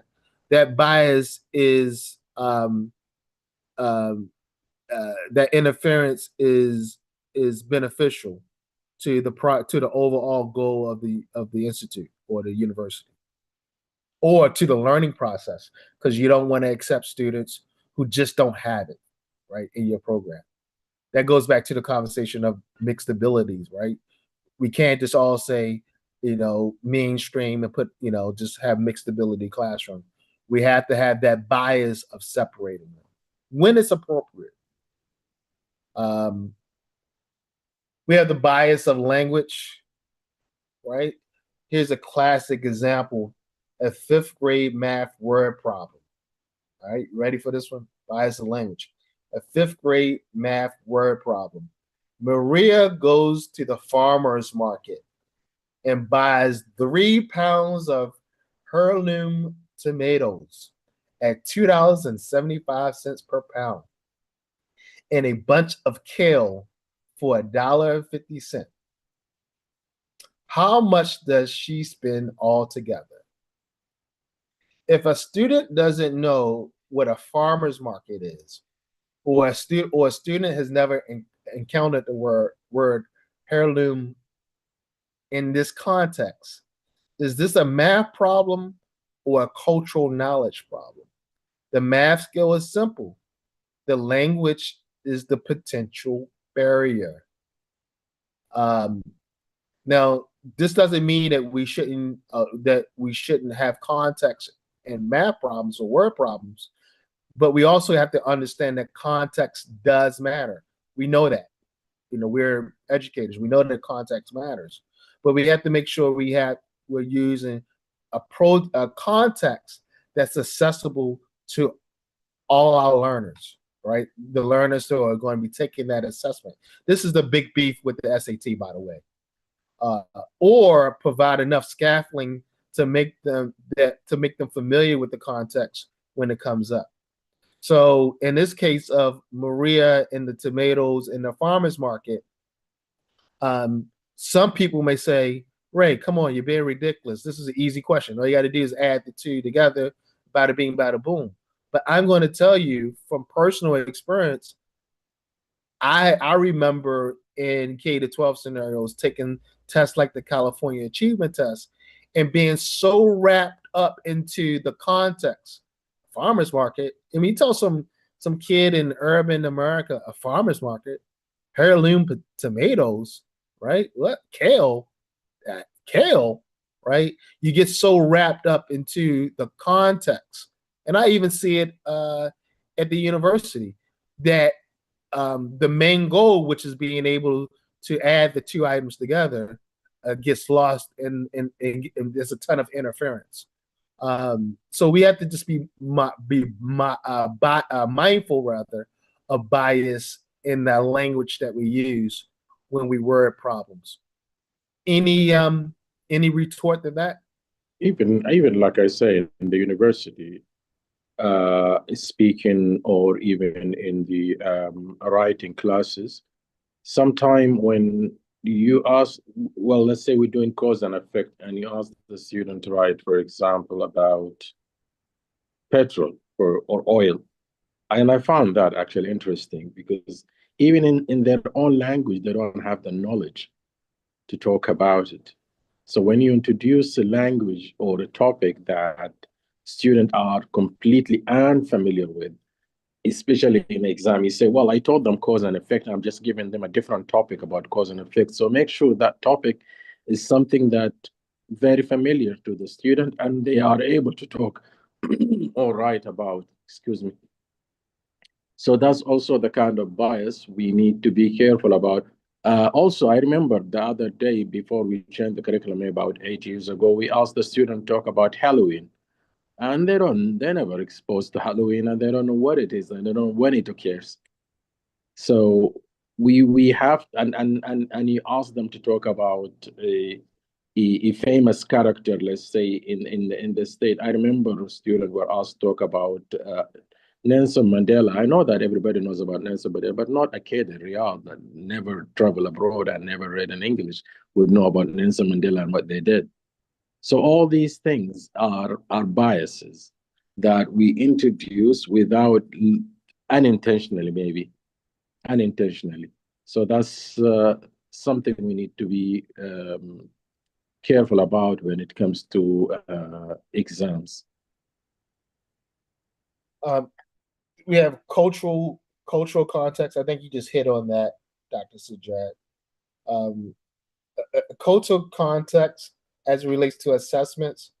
Again, there's nothing wrong with introducing different cultures, but if it's going to interfere with the measuring of the test of the actual construct, then we have to think about that, right? Is there a better cultural context to insert? Do we need to insert them in science items? Do we need to insert them in math items? And it also, cultural context also ties with language too, right? So making sure that things are phrased in a way where they don't create interference or barrier to the construct that you're measuring. I'm not saying it's wrong or biased to introduce a different culture that the student may not understand. What I am saying is that if that context, whether it be language or cultural, creates a barrier to the main construct, that is problematic. Mr. Ahab. And also, you have gone. Okay, it seems to me that when we made, Dr. Sajjad knows this, when we used to make the unified version and reading, courses, it seems that we were biased somehow. Why? I will give you this. The same, at that time, I remember the students of the AMS, struggled with some questions, and they claimed that those questions were above their level. Since the introduction of the two versions, the AMS and HIS version and the unified version, and the same question we use regarding language, here we are talking about the bias in language, we used to bring the same question, and I remember that I said to my colleagues, the coordinators, this question will not be done properly by those students, the target students of the AMS. So the syntax of language has to do with it, yes. The complexity of the sentences, the idiom sometimes, the phrasal verbs. These questions were not, dominated or grasped by those students. That's why we are now using the same reading passage, but with different questions. And even the question itself, if it's, the outcome of the question is, for example, a reference or something like this. It happened a month ago with the reference question. I told one of the coordinators that this question will not be got by the students of the MS. We changed it into an easier one. So maybe by doing this, we can, if we have versions, if we have, at our college, the different levels of students and specializations, we can avoid this bias. But in the unified one, I think, yes, we are somehow biased.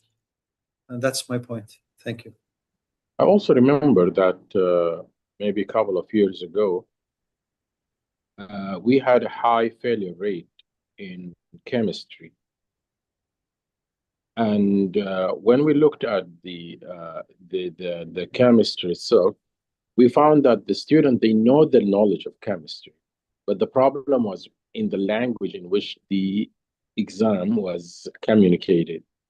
So we did an experiment in which we tried to revise the language and use the language that the students were taught in year one English and year one two. So we use something similar to that language and we modify the text accordingly.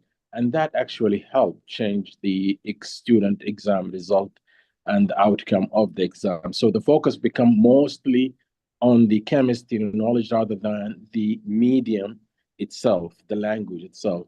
So that helped improve the assessment and made the assessment especially and specifically about the chemistry knowledge rather than examining the English competency. Mr. Ahmed? Yeah, thank you. I was thinking about it in terms of two different concepts. Let's say bias as an enabler and bias as a disabler thing. Now, what do we mean by that is because normally what we say is it should not be biased. That means it should not be a disabling force. It should not create a hindrance. In when the student tries to answer a question. But it's equally so when it is an over-enabling thing. Now, I'll give an example of this. Now, many times, especially and I've seen this in questions about listening or reading questions. Some of those texts give away the answer so easily to the students that they don't even need to read the text at all. Now, for example, if you just bring a text about a cultural figure in the student's target culture, they know it from the background, so they don't bother to read the text, whatever is written there.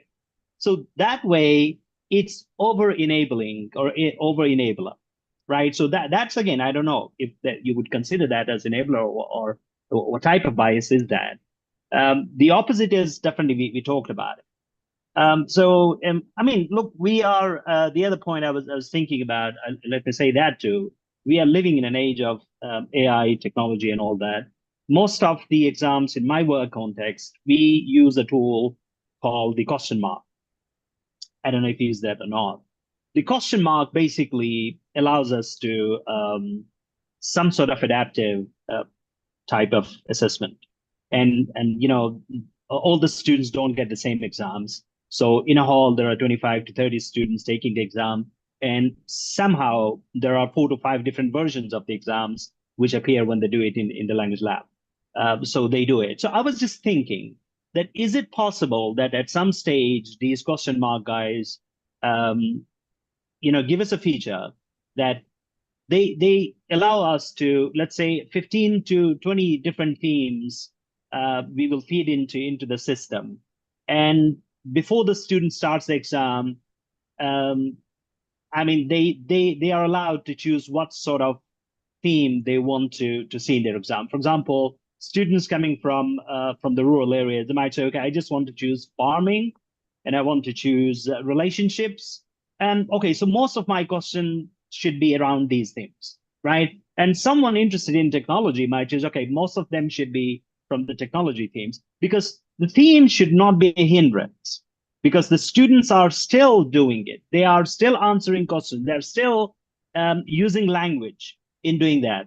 It's kind of a business idea. I wish I could do that. Right. So, that would be a great thing to do. It's a great thing.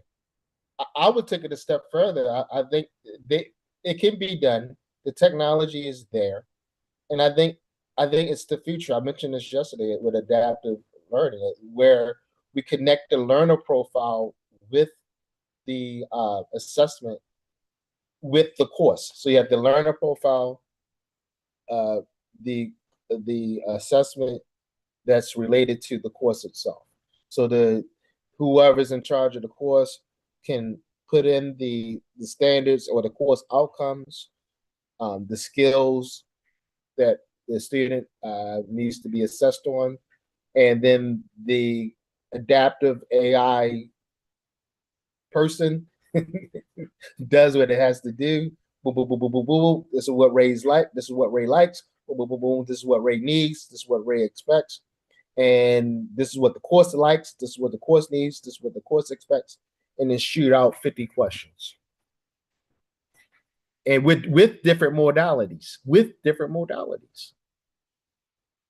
So it's very possible. And I think it's going to happen. It's going to happen soon because the technology is now inexpensive. I mean, iReady is doing it virtually right now already. All right. Where we at? The bias, accessibility.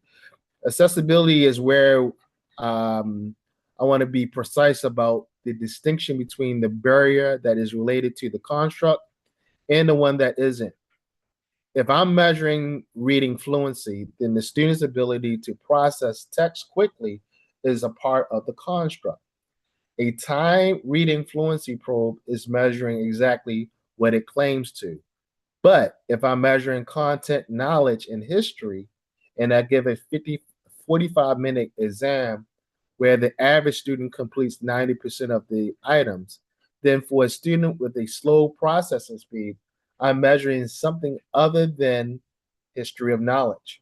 The history knowledge. The time limit is measuring a skill I never claimed to be assessing. The construct irrelevant variance.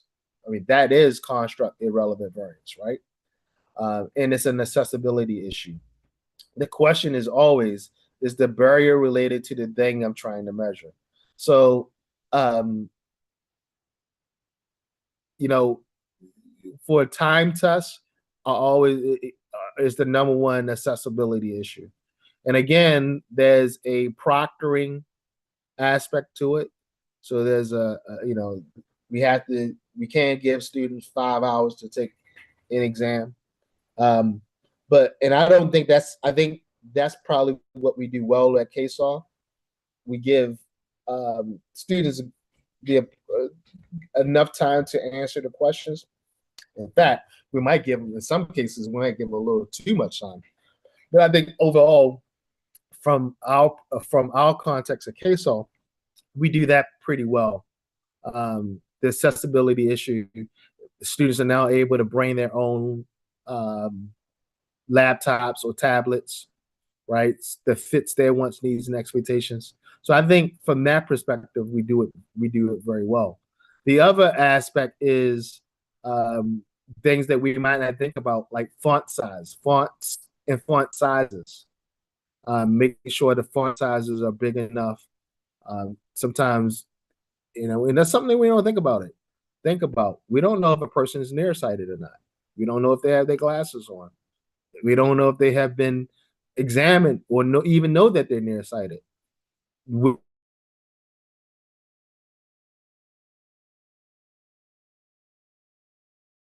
Hey, to go back to it, learner profile, right? But these are the things that we need to think about as we can you guys hear me? Yes, we can. Okay. Because I thought it was frozen. But you were breaking up a little bit. Now we can hear you. Yeah. I saw the it said unstable internet. So I just want to also say that time tests and also the font sizes, that's something that we should be mindful of. Font sizes, fonts, how the way the assessment is actually displayed on the screen. Now that we have all these digital exams, we have to be mindful of the way that the assessments are actually presented, because these may create bias in accessibility. Dr. Musa. One thing that I think we've experienced in our context at CASAL is, I have I'd like to get some feedback from you guys on it, is device bias. So our system, the what's it called? The testing system. Always summer vacation. I forgot what's our testing system. What's it called? It's called, now you got me brain. What is it called? What is it called? It's What oh is man, it? That's Jay. What is it called? Mark. Oh, No. No. Well, I forgot. It's not a question mark, right? no, it's not a question mark. No, Yeah, it's not a question. what's What's our it called? system called? Ahab? Maybe he left. I can't remember. Exam soft. Exam Exam soft. soft. There it is. Soft. Why you wait so Exam. long to tell us? Making us look stupid. Over he's letting us struggle. So exam soft. I found out that exam soft, it biases iPad. Have any of you guys experienced that? Exam soft biases iPad, Apple products. Students absolutely. Students with Android products cannot download the exams. And those students always have to end up either buying an iPad or they have to go to the computer lab to take the exam. And so that's a technological bias that I think of, is affects students. And who knows, maybe, ExamSoft and Apple, they have some backdoor agreement where we're gonna cater to Apple products. Yeah. Actually, in ExamSoft, I want to, call him ExamSoft, Exam Tough, because I worked on it last year. And the problems of the ExamSoft, we noticed that, yes, the students with somehow not, new devices, modern devices, they had, let me give you an example. It happened in term one when you have 12 distractors on the clause completion. Okay, so the 12 distractors appeared to some students and did not appear to others. Wow. Yeah, that's why I sent some students to the lab, because their devices are old. I think it has to do with the software of the device itself. If it's, I'm not specialized, but these devices are not able to include all the distractors. One of the students, instead of a 12, had 8. Other distractors did not appear. So the problems of ExamSoft, in fact, yes, they can be, and also in the format, if you, to me, it was difficult just to make it MCQ, and you cannot do it in other forms. Even the matching does not appear, guys, like the simple, direct way we used to. Yeah, Yes. so that, that can turn into a Yes, technological bias. Yeah. From the side of the software or from the side of the hardware. That's what observation I noticed several times. Any other thoughts on accessibility bias? All right. Excuse me? Yes. Yes, students, they had a problem in accessing, even in the Blackboard, also the Ultra. We had a problem in the, if you remember, guys, those who taught the 113, we had a problem in the in-class task too. There was a technical crash or something like this, and many students who submitted the task, got 0. So yes, we have, as Musa said, I agree with him. We have sometimes the problems with these devices, with technology itself. And the students, yes, those who did not have new ones, they had to go to the lab to get the support there, or to suffer because many of the questions or the distractors did not appear.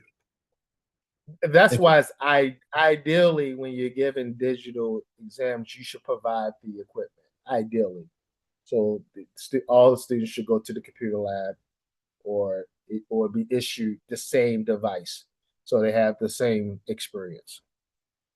Let's talk about, but that's idealistic.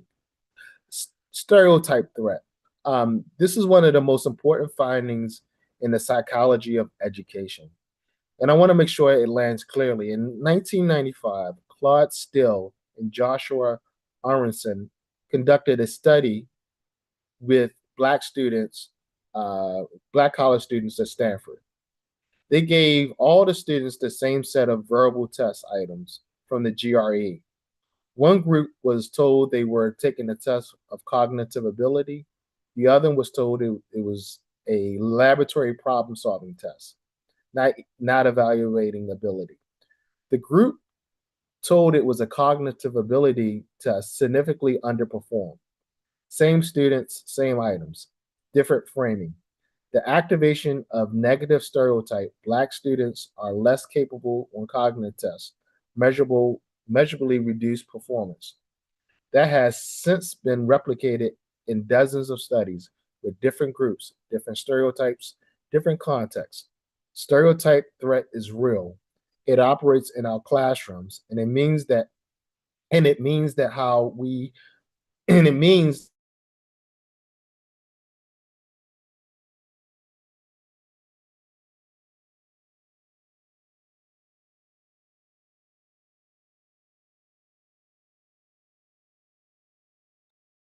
So your screen is frozen right now.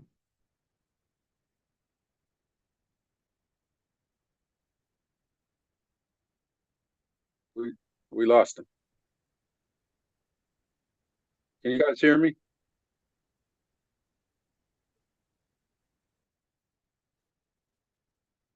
I think he lost the connection. Can you guys hear me?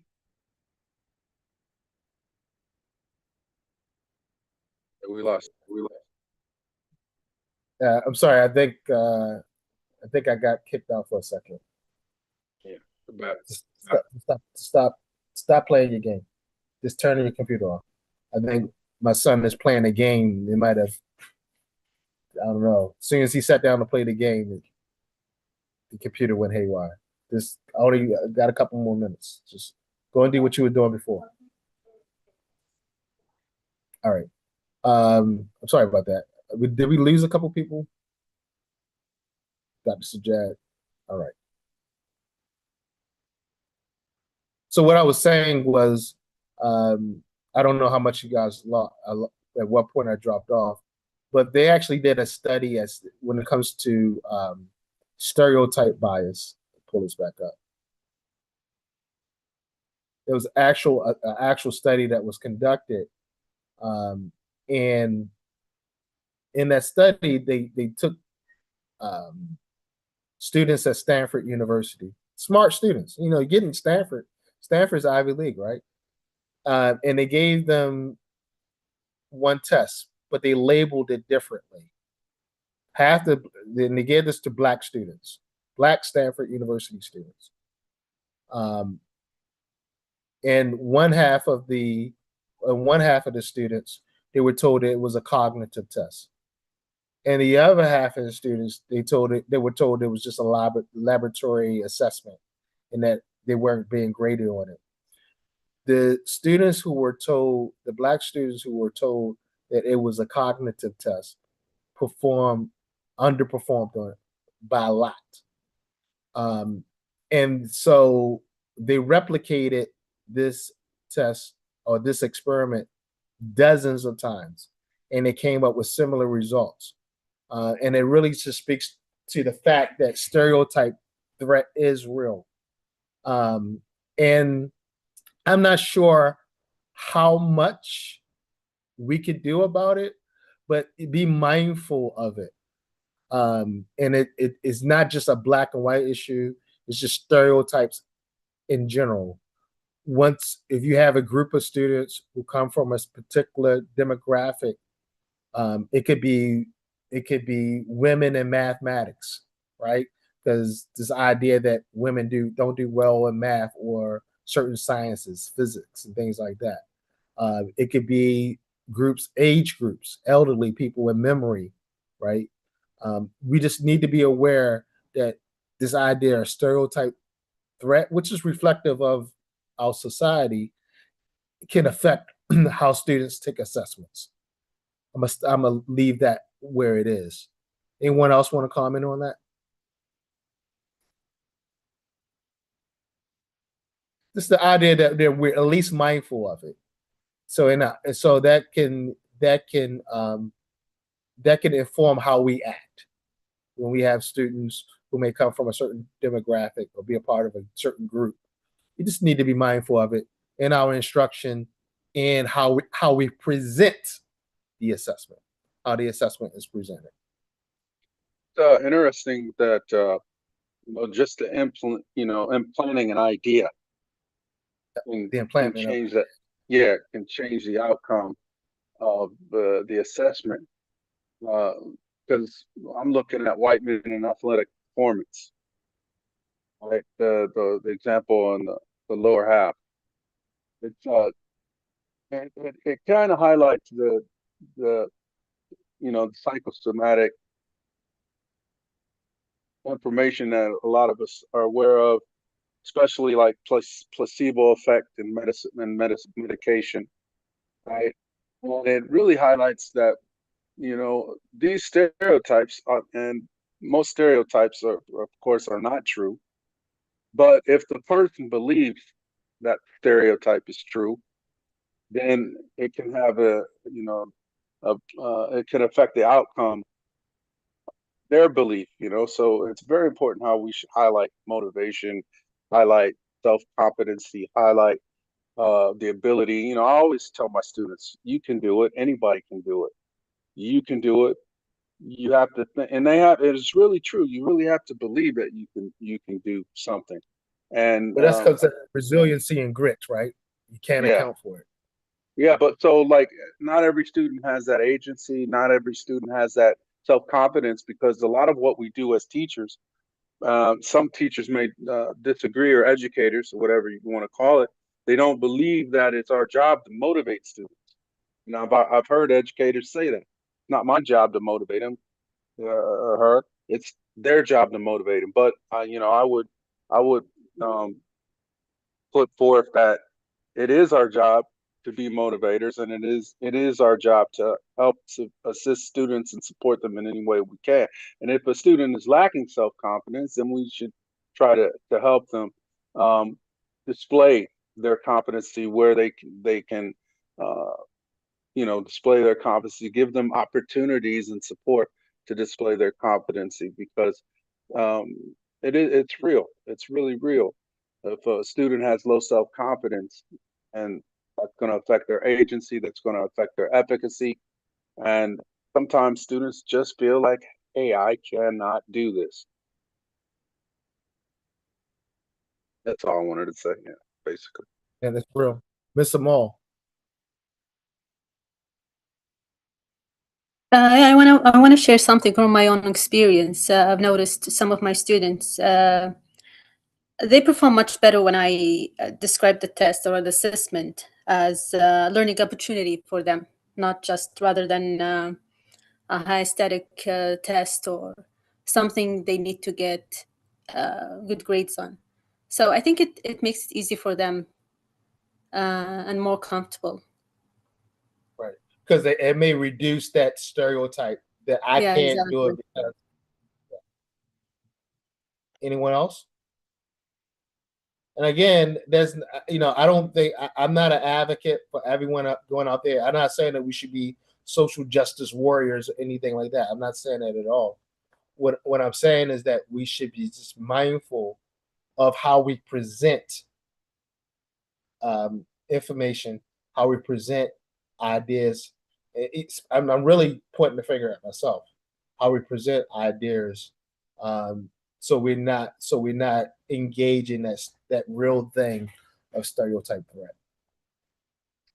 Maybe that's why there is an emphasis on, let's say, the 21st century themes or skills and all that, just bringing on things like environmental issues, sports, and all that, because that probably helps to take out at least at the content level. You can make it less stereotypical, and things like the cultural things. They are definitely biased. There will always be an assertion about one group of people to support the other, because it's in both ways damaging. Even if it is not particularly damaging to that particular student, at some level we are educating them.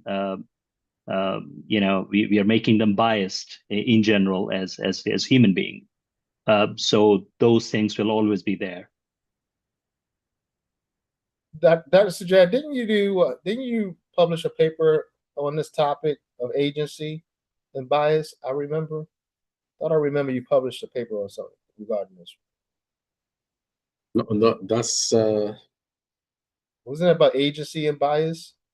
no, it's about the agency of the Because I remember it had something to do with female students. I don't recall. You don't recall? It had a lot. I gotta go back and find that paper. Publishing so many papers. I need so many publishing, so many papers. Oh, ain't know what he published. But I remember it. Mashallah, mashallah. That it was dealt with female students. I got to go back and pull that paper. It was actually a good paper. You wrote it with Dr. Sabria, I believe. You and Dr. Sabria wrote Yeah, I think it was about female participation in knowledge economy, and I think there where we talked about the agency. I can't recall. Wallah, it's been a while. Okay, yeah, I don't mean to put you on the spot, but the whole idea was to that we don't have to be social justice warriors. When it comes to assessment, we just need to make sure that we present the assessment in a certain way where it doesn't induce stereotype threat, induces stereotype threat. Construct irrelevant variance. These are all parts of construct irrelevant variance, whether it be language bias, cultural bias, accessibility gaps, test anxiety, stereotype threat.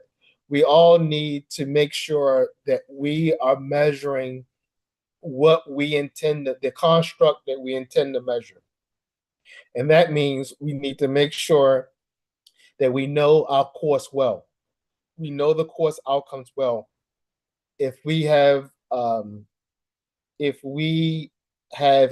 issue with the course and what the overall gist of the course is, the overall intention of the course is, what the overall main idea of the course is, that you should talk to your course coordinator, you should talk to the chairperson, you should talk to the board. They're councils, right? Isn't that like boards to, you're actually able to go and talk to the board, right? Who makes these, isn't there like an open session from time to time? Correct me if I'm right or wrong. If you had questions about a course or how a course is formed, I thought there was an opportunity to talk to the actual board or committee, not the board, but committee who creates these courses. But my point is, you should go out and get as much clarity in the course to avoid some of these construct irrelevant variance opportunities. I was going to go into UDL, but we only have about 10 minutes left. I don't want to really breach that. But what I will say about UDL, and that's Universal Design for Learning, is when regarding assessment, that we make sure that we make assessments that are best for all students involved, that we look at the entire learning community that we have. We look in totality of the entire learning community.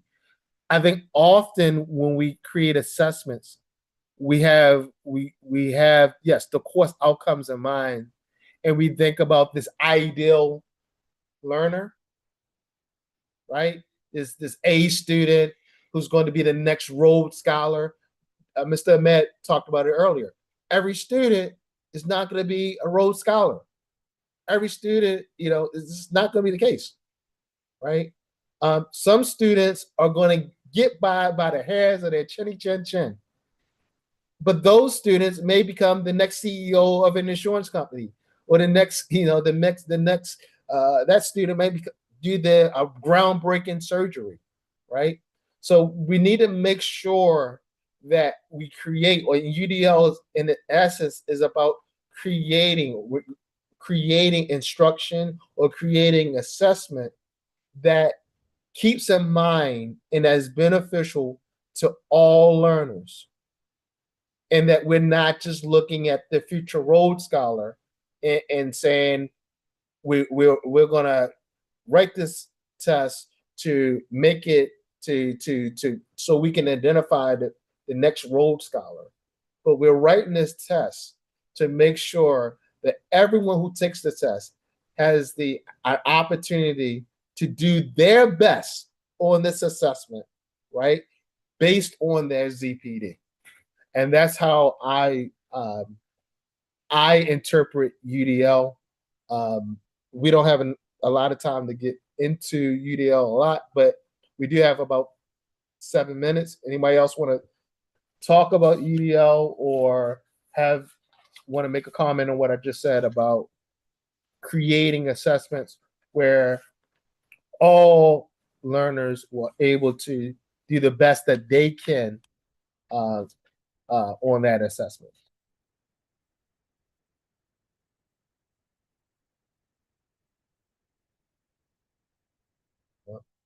The other point, since no one's going to say anything, the other point I would say regarding UDL is that in order to do it, we have to go back, and I mentioned this yesterday, and be collaborative, right? We have to do it in teams. It has to be in small learning groups. We have to have teams. Those teams have to be accountable. We can't be too congenial, and we can't be too laissez-faire, right? So we have to be accountable for one another if we're going to create instruction and assessment that is universal.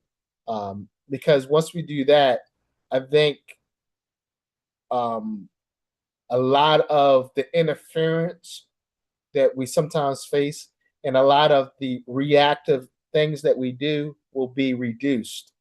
Not going to be eliminated, are going to be reduced when we look at learning from a universal design perspective. Again, I think I want to stop there. I think we covered a lot today, and I think we covered a lot over the last 3 days. I want to say this: when I came into this course on Saturday, I thought I was going to have a group of teachers who didn't know a lot about assessment, and that I would be doing a lot of kind of sage on the stage stuff and the grand wizard of assessment and answering questions. I want to say this experience has been way more beneficial for me. I'm happy that I had you guys on the call and I was able to share 6 hours with you. 6 hours? 9 hours with you guys. I learned a lot. And it was really refreshing talking to people who obviously have thought about this stuff in detail, because it doesn't happen. And I'm going to regurgitate something that Mr. Ahmed said. This is the value of GALTA and organizations like GALTA. That if we can get together and do these things and create a cohort of people, we can slowly but surely affect cultures in schools and universities and institutions globally. But it starts here. It starts with the 6 people on this call here. and we can exponentially make things better when it comes to teaching and learning. Does anyone else have any last and final comments? Yeah, this was a very beneficial session. The sessions over the past 3 days, I've learned a lot, and we should all, I think, join GALTA. I've joined, and if you haven't joined, I think everybody should join and continue this culture. You know, then broaden it out into a public learning group so that we can stay current in our field and our endeavors, and it'll be a great thing. Thank you. Thank you, Musa. Anyone else? Yeah, yeah. Thanks a lot for everything, Delta, Rain, yourself, Dr. Sajad, and all the team who helped to put together all these 3 days of workshops. They're very helpful. One thing that I can say at the end of these 3 days is that assessment is not for every educator, and there are too many nuances. There are too many things to consider when designing assessments, interpreting them, and turning them into learning opportunities for the students and also the professional growth of the teachers, because there are too many implications for whatever we are doing. So assessment has to be done by more professional, specializing in teachers specializing in assessment, because I always have seen that when that is not done, then we have all those biases we talked about. We have all those shortcomings of assessments, or they're being not very effective. All those things happen. The GALTA initiative is great, but it has to go far beyond what we were able to achieve in these 3 days. I mean, we have been here in this country. We have had accreditation agencies. We have been part of them, and we have sort of collaborated with them. So such an initiative can come from within Saudi, and GALTA can initiate something similar. That there is there are guidelines of best practices which can be shared, and an organization can be accredited for following those guidelines. So all those things leave a room for a lot of work, and GALTA is a great initiative, and I hope in line with whatever we discussed during these 3 days, it will not end here, and it will be turned into more active, more actionable, and practical dimensions of assessment that actually impacts in a positive way all the institutions within the kingdom. So thank you for everything. Thank you. Dr. Sajad, I'm going to let you the final word, since you're an executive of GALTA. Thank you. I'm not sure if you guys can hear me because my internet's not stable here. I was using my phone and now it dies anyway. So my point here is the during the 3 days and during the activity that we do at GALTA, we're trying to increase the assessment and evaluation literacy across the region. And we might start with small milestones, but we know that the ambition is huge. And we've seen the effect of such organization globally, whether it's in Europe, whether in Australia, whether in the state. With the whole point is that we need to bring up the culture of literacy of assessment, evaluation, even if the institution are not doing it. But if we start, as Musa yesterday rightly mentioned, from the grassroots, and I'm sure the institutional level, many places are doing different initiatives, but the one that we believe that could change how we think about literacy and assessment is that it has to be driven by us as practitioners. not only in English language, but in all the language in general, be it Chinese, be it Arabic.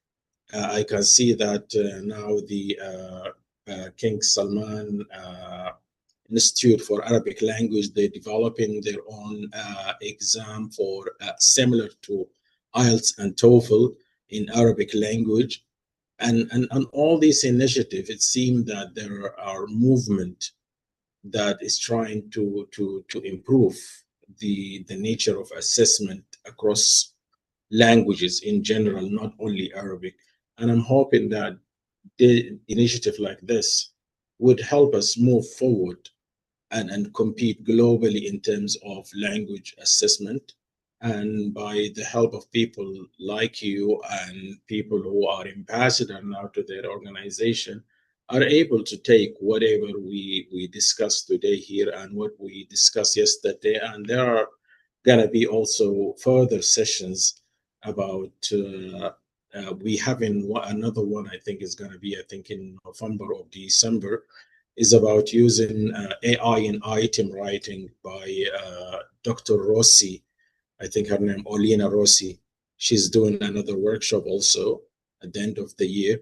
So all these things, we're trying to improve the literacy and the education around assessment, because assessment is important, and it's the only thing that many practitioners are not focusing on. We always do assessment in the way that we were taught in the school, but not the way that we're trained in teachers' colleges. So we're trying to bring that to the forefront of our discussion every day in curriculum design, in teaching, and in the whole pedagogical cycle in general.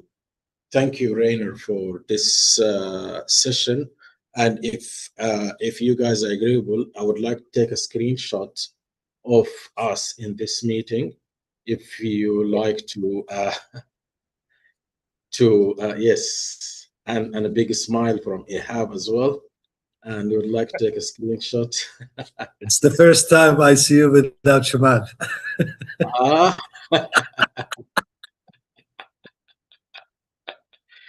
Okay, here we go. I've taken the screenshot. I'm gonna put it in the chat here as well. And if you don't mind, we might actually put it in our. It's not gonna be fit in here, but I will put it in our LinkedIn, so for everybody to be able to download that, and also for Dr. Rainer to have it in his report. Thank you very much. Thank you, and I appreciate your time over the last 9 hours. Thank you. Thank you. Talk to you soon. Hopefully, to talk to everyone soon. All right. Thank you. Bye for now.